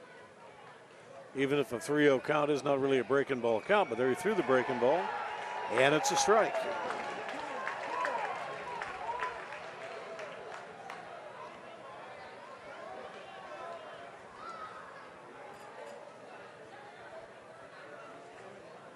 Owen's ready. Here comes the pitch. To another breaking ball. It's swung on and it's missed. And the runners to get out on the pedway. They'll be running with the pitch.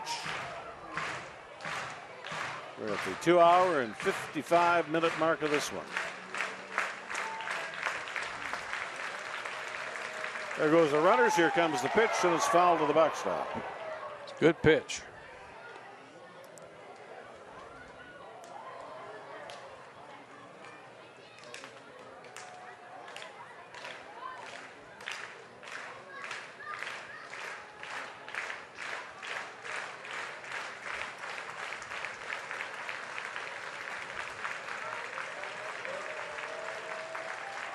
And here's the 3-2 delivery.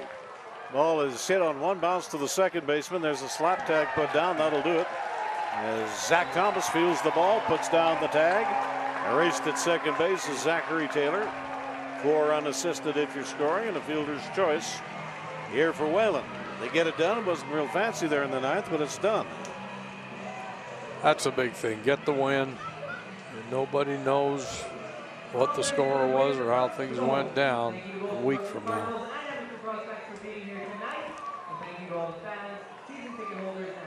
Final totals in the ball game here tonight. 6 runs, 7 hits, no errors, 8 left on base for the Yorkton Cardinals. 12 runs, 17 hits. That's a lot of hits tonight. 4 errors and 8 men left on base, the final totals for a very happy group of Edmonton prospects. Jake Anderson, the starter and a losing pitcher, he'll fall to 2 and 6. 5 1/3 innings, 8 runs, all earned on 12 hits.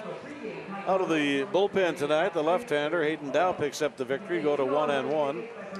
Dow with a 3-inning distance, 3 runs, 1 earned, 2 hits, 5 strikeouts, 1 base on ball, no save in the ball game. Obviously, with the victory, the prospects will pick up a full game on the Fort McMurray Giants. Giants will likely lose their ball game tonight. They were down something like 10 runs, we'll get maybe a final score before we're done. That happens, they'll fall to 24 and 27. The Prospects improve to 23 and 27 with that victory. So there's the statistical rundown. Andrew Peart, it's all yours. Thank you very much, Al. Standing by here with Prospects outfielder Travis Hunt. 3 hits, big home run, 4 runs batted in. It feels like it's been coming for you for some time. You got a home run last night up in Fort Mac. How big was that? Heads up. All right, now that you've cooled off, tell us about your hot performance here tonight. You know, I was just trying to help my team get a W. You know, in any way I could, and I just so happened to get one out of here tonight. But you know, I most definitely wasn't trying to. How exciting is it now to sort of playing this baseball? You guys in Fort McMurray kind of neck and neck for that final playoff spot. Is it a pretty exciting clubhouse every time you come to the park now? Yeah, it definitely brings something else to the ballpark. I think the fans are bringing to that too. I think they realize that there's something on the line here, and you know, it's making it one heck of a ride, that's for sure. What's the mindset now? I mean, you guys are going to play a ton of baseball games over the course of the next 4 days after tonight. Is it just a matter of just trying to balance rest versus preparedness? Yeah, I think it's more of you know, how dedicated can we all be? You know, with our rest, with how we eat, you know, how we recover, because we got you know, 7 games in 5 days. That's a lot of baseball. You know, I think if we all prepare the way we have been all year, then we'll be just fine. Thanks for this, Travis. Go enjoy the win with your teammates. Thank you very much. I appreciate it. Guys, that is Travis Hunt. And final on the out-of-town scoreboard, the Medicine Hat Mavericks, they do beat the Fort McMurray Giants tonight by a final score of 10-0. So the Prospects entering play tomorrow night, just a half game back of that final playoff spot. Al, John, back up to you guys. All right, thank you, Andrew. Good job. So that means the Medicine Hat Mavericks are 28-22. With that victory tonight, the Giants fall to 24 and 27. Prospects improve to 23 and 27. Fourth place, yeah, that's certainly not out of line. And a 500 record is not particularly out of line. No. 500 record, that means something. It does, and I think they have that possibility. They just have to keep taking it game by game. And within the game, they have to take it pitch by pitch. So tonight, a 2-hour and 54-minute contest played in front of 1,854. Prospects did something they need to do, and that was get the bats out of the belfry, and they did that. 12 runs on 17 hits. As you see, it's just a beautiful night here in the North Saskatchewan River Valley. Weather looks much the same for tomorrow, and we'll have the game for you tomorrow, beginning right about 10 minutes to 7 o'clock from right here at Remax Field in Edmonton as the Prospects hang on to that victory here tonight. Talking to our telecast crew tonight, Andrew Peart, our game host, John Belmont, our color commentary, Dave Foley is our cameraman, Alex Testowich with the switcher and the replays, Kyle Matz, our graphics coordinator, our director and executive producer is Rob Zitlow. My name is Al Coates. Pleasure's been a real good one here tonight with that victory. Let's do it all again tomorrow night on Remax Field on ICU Video.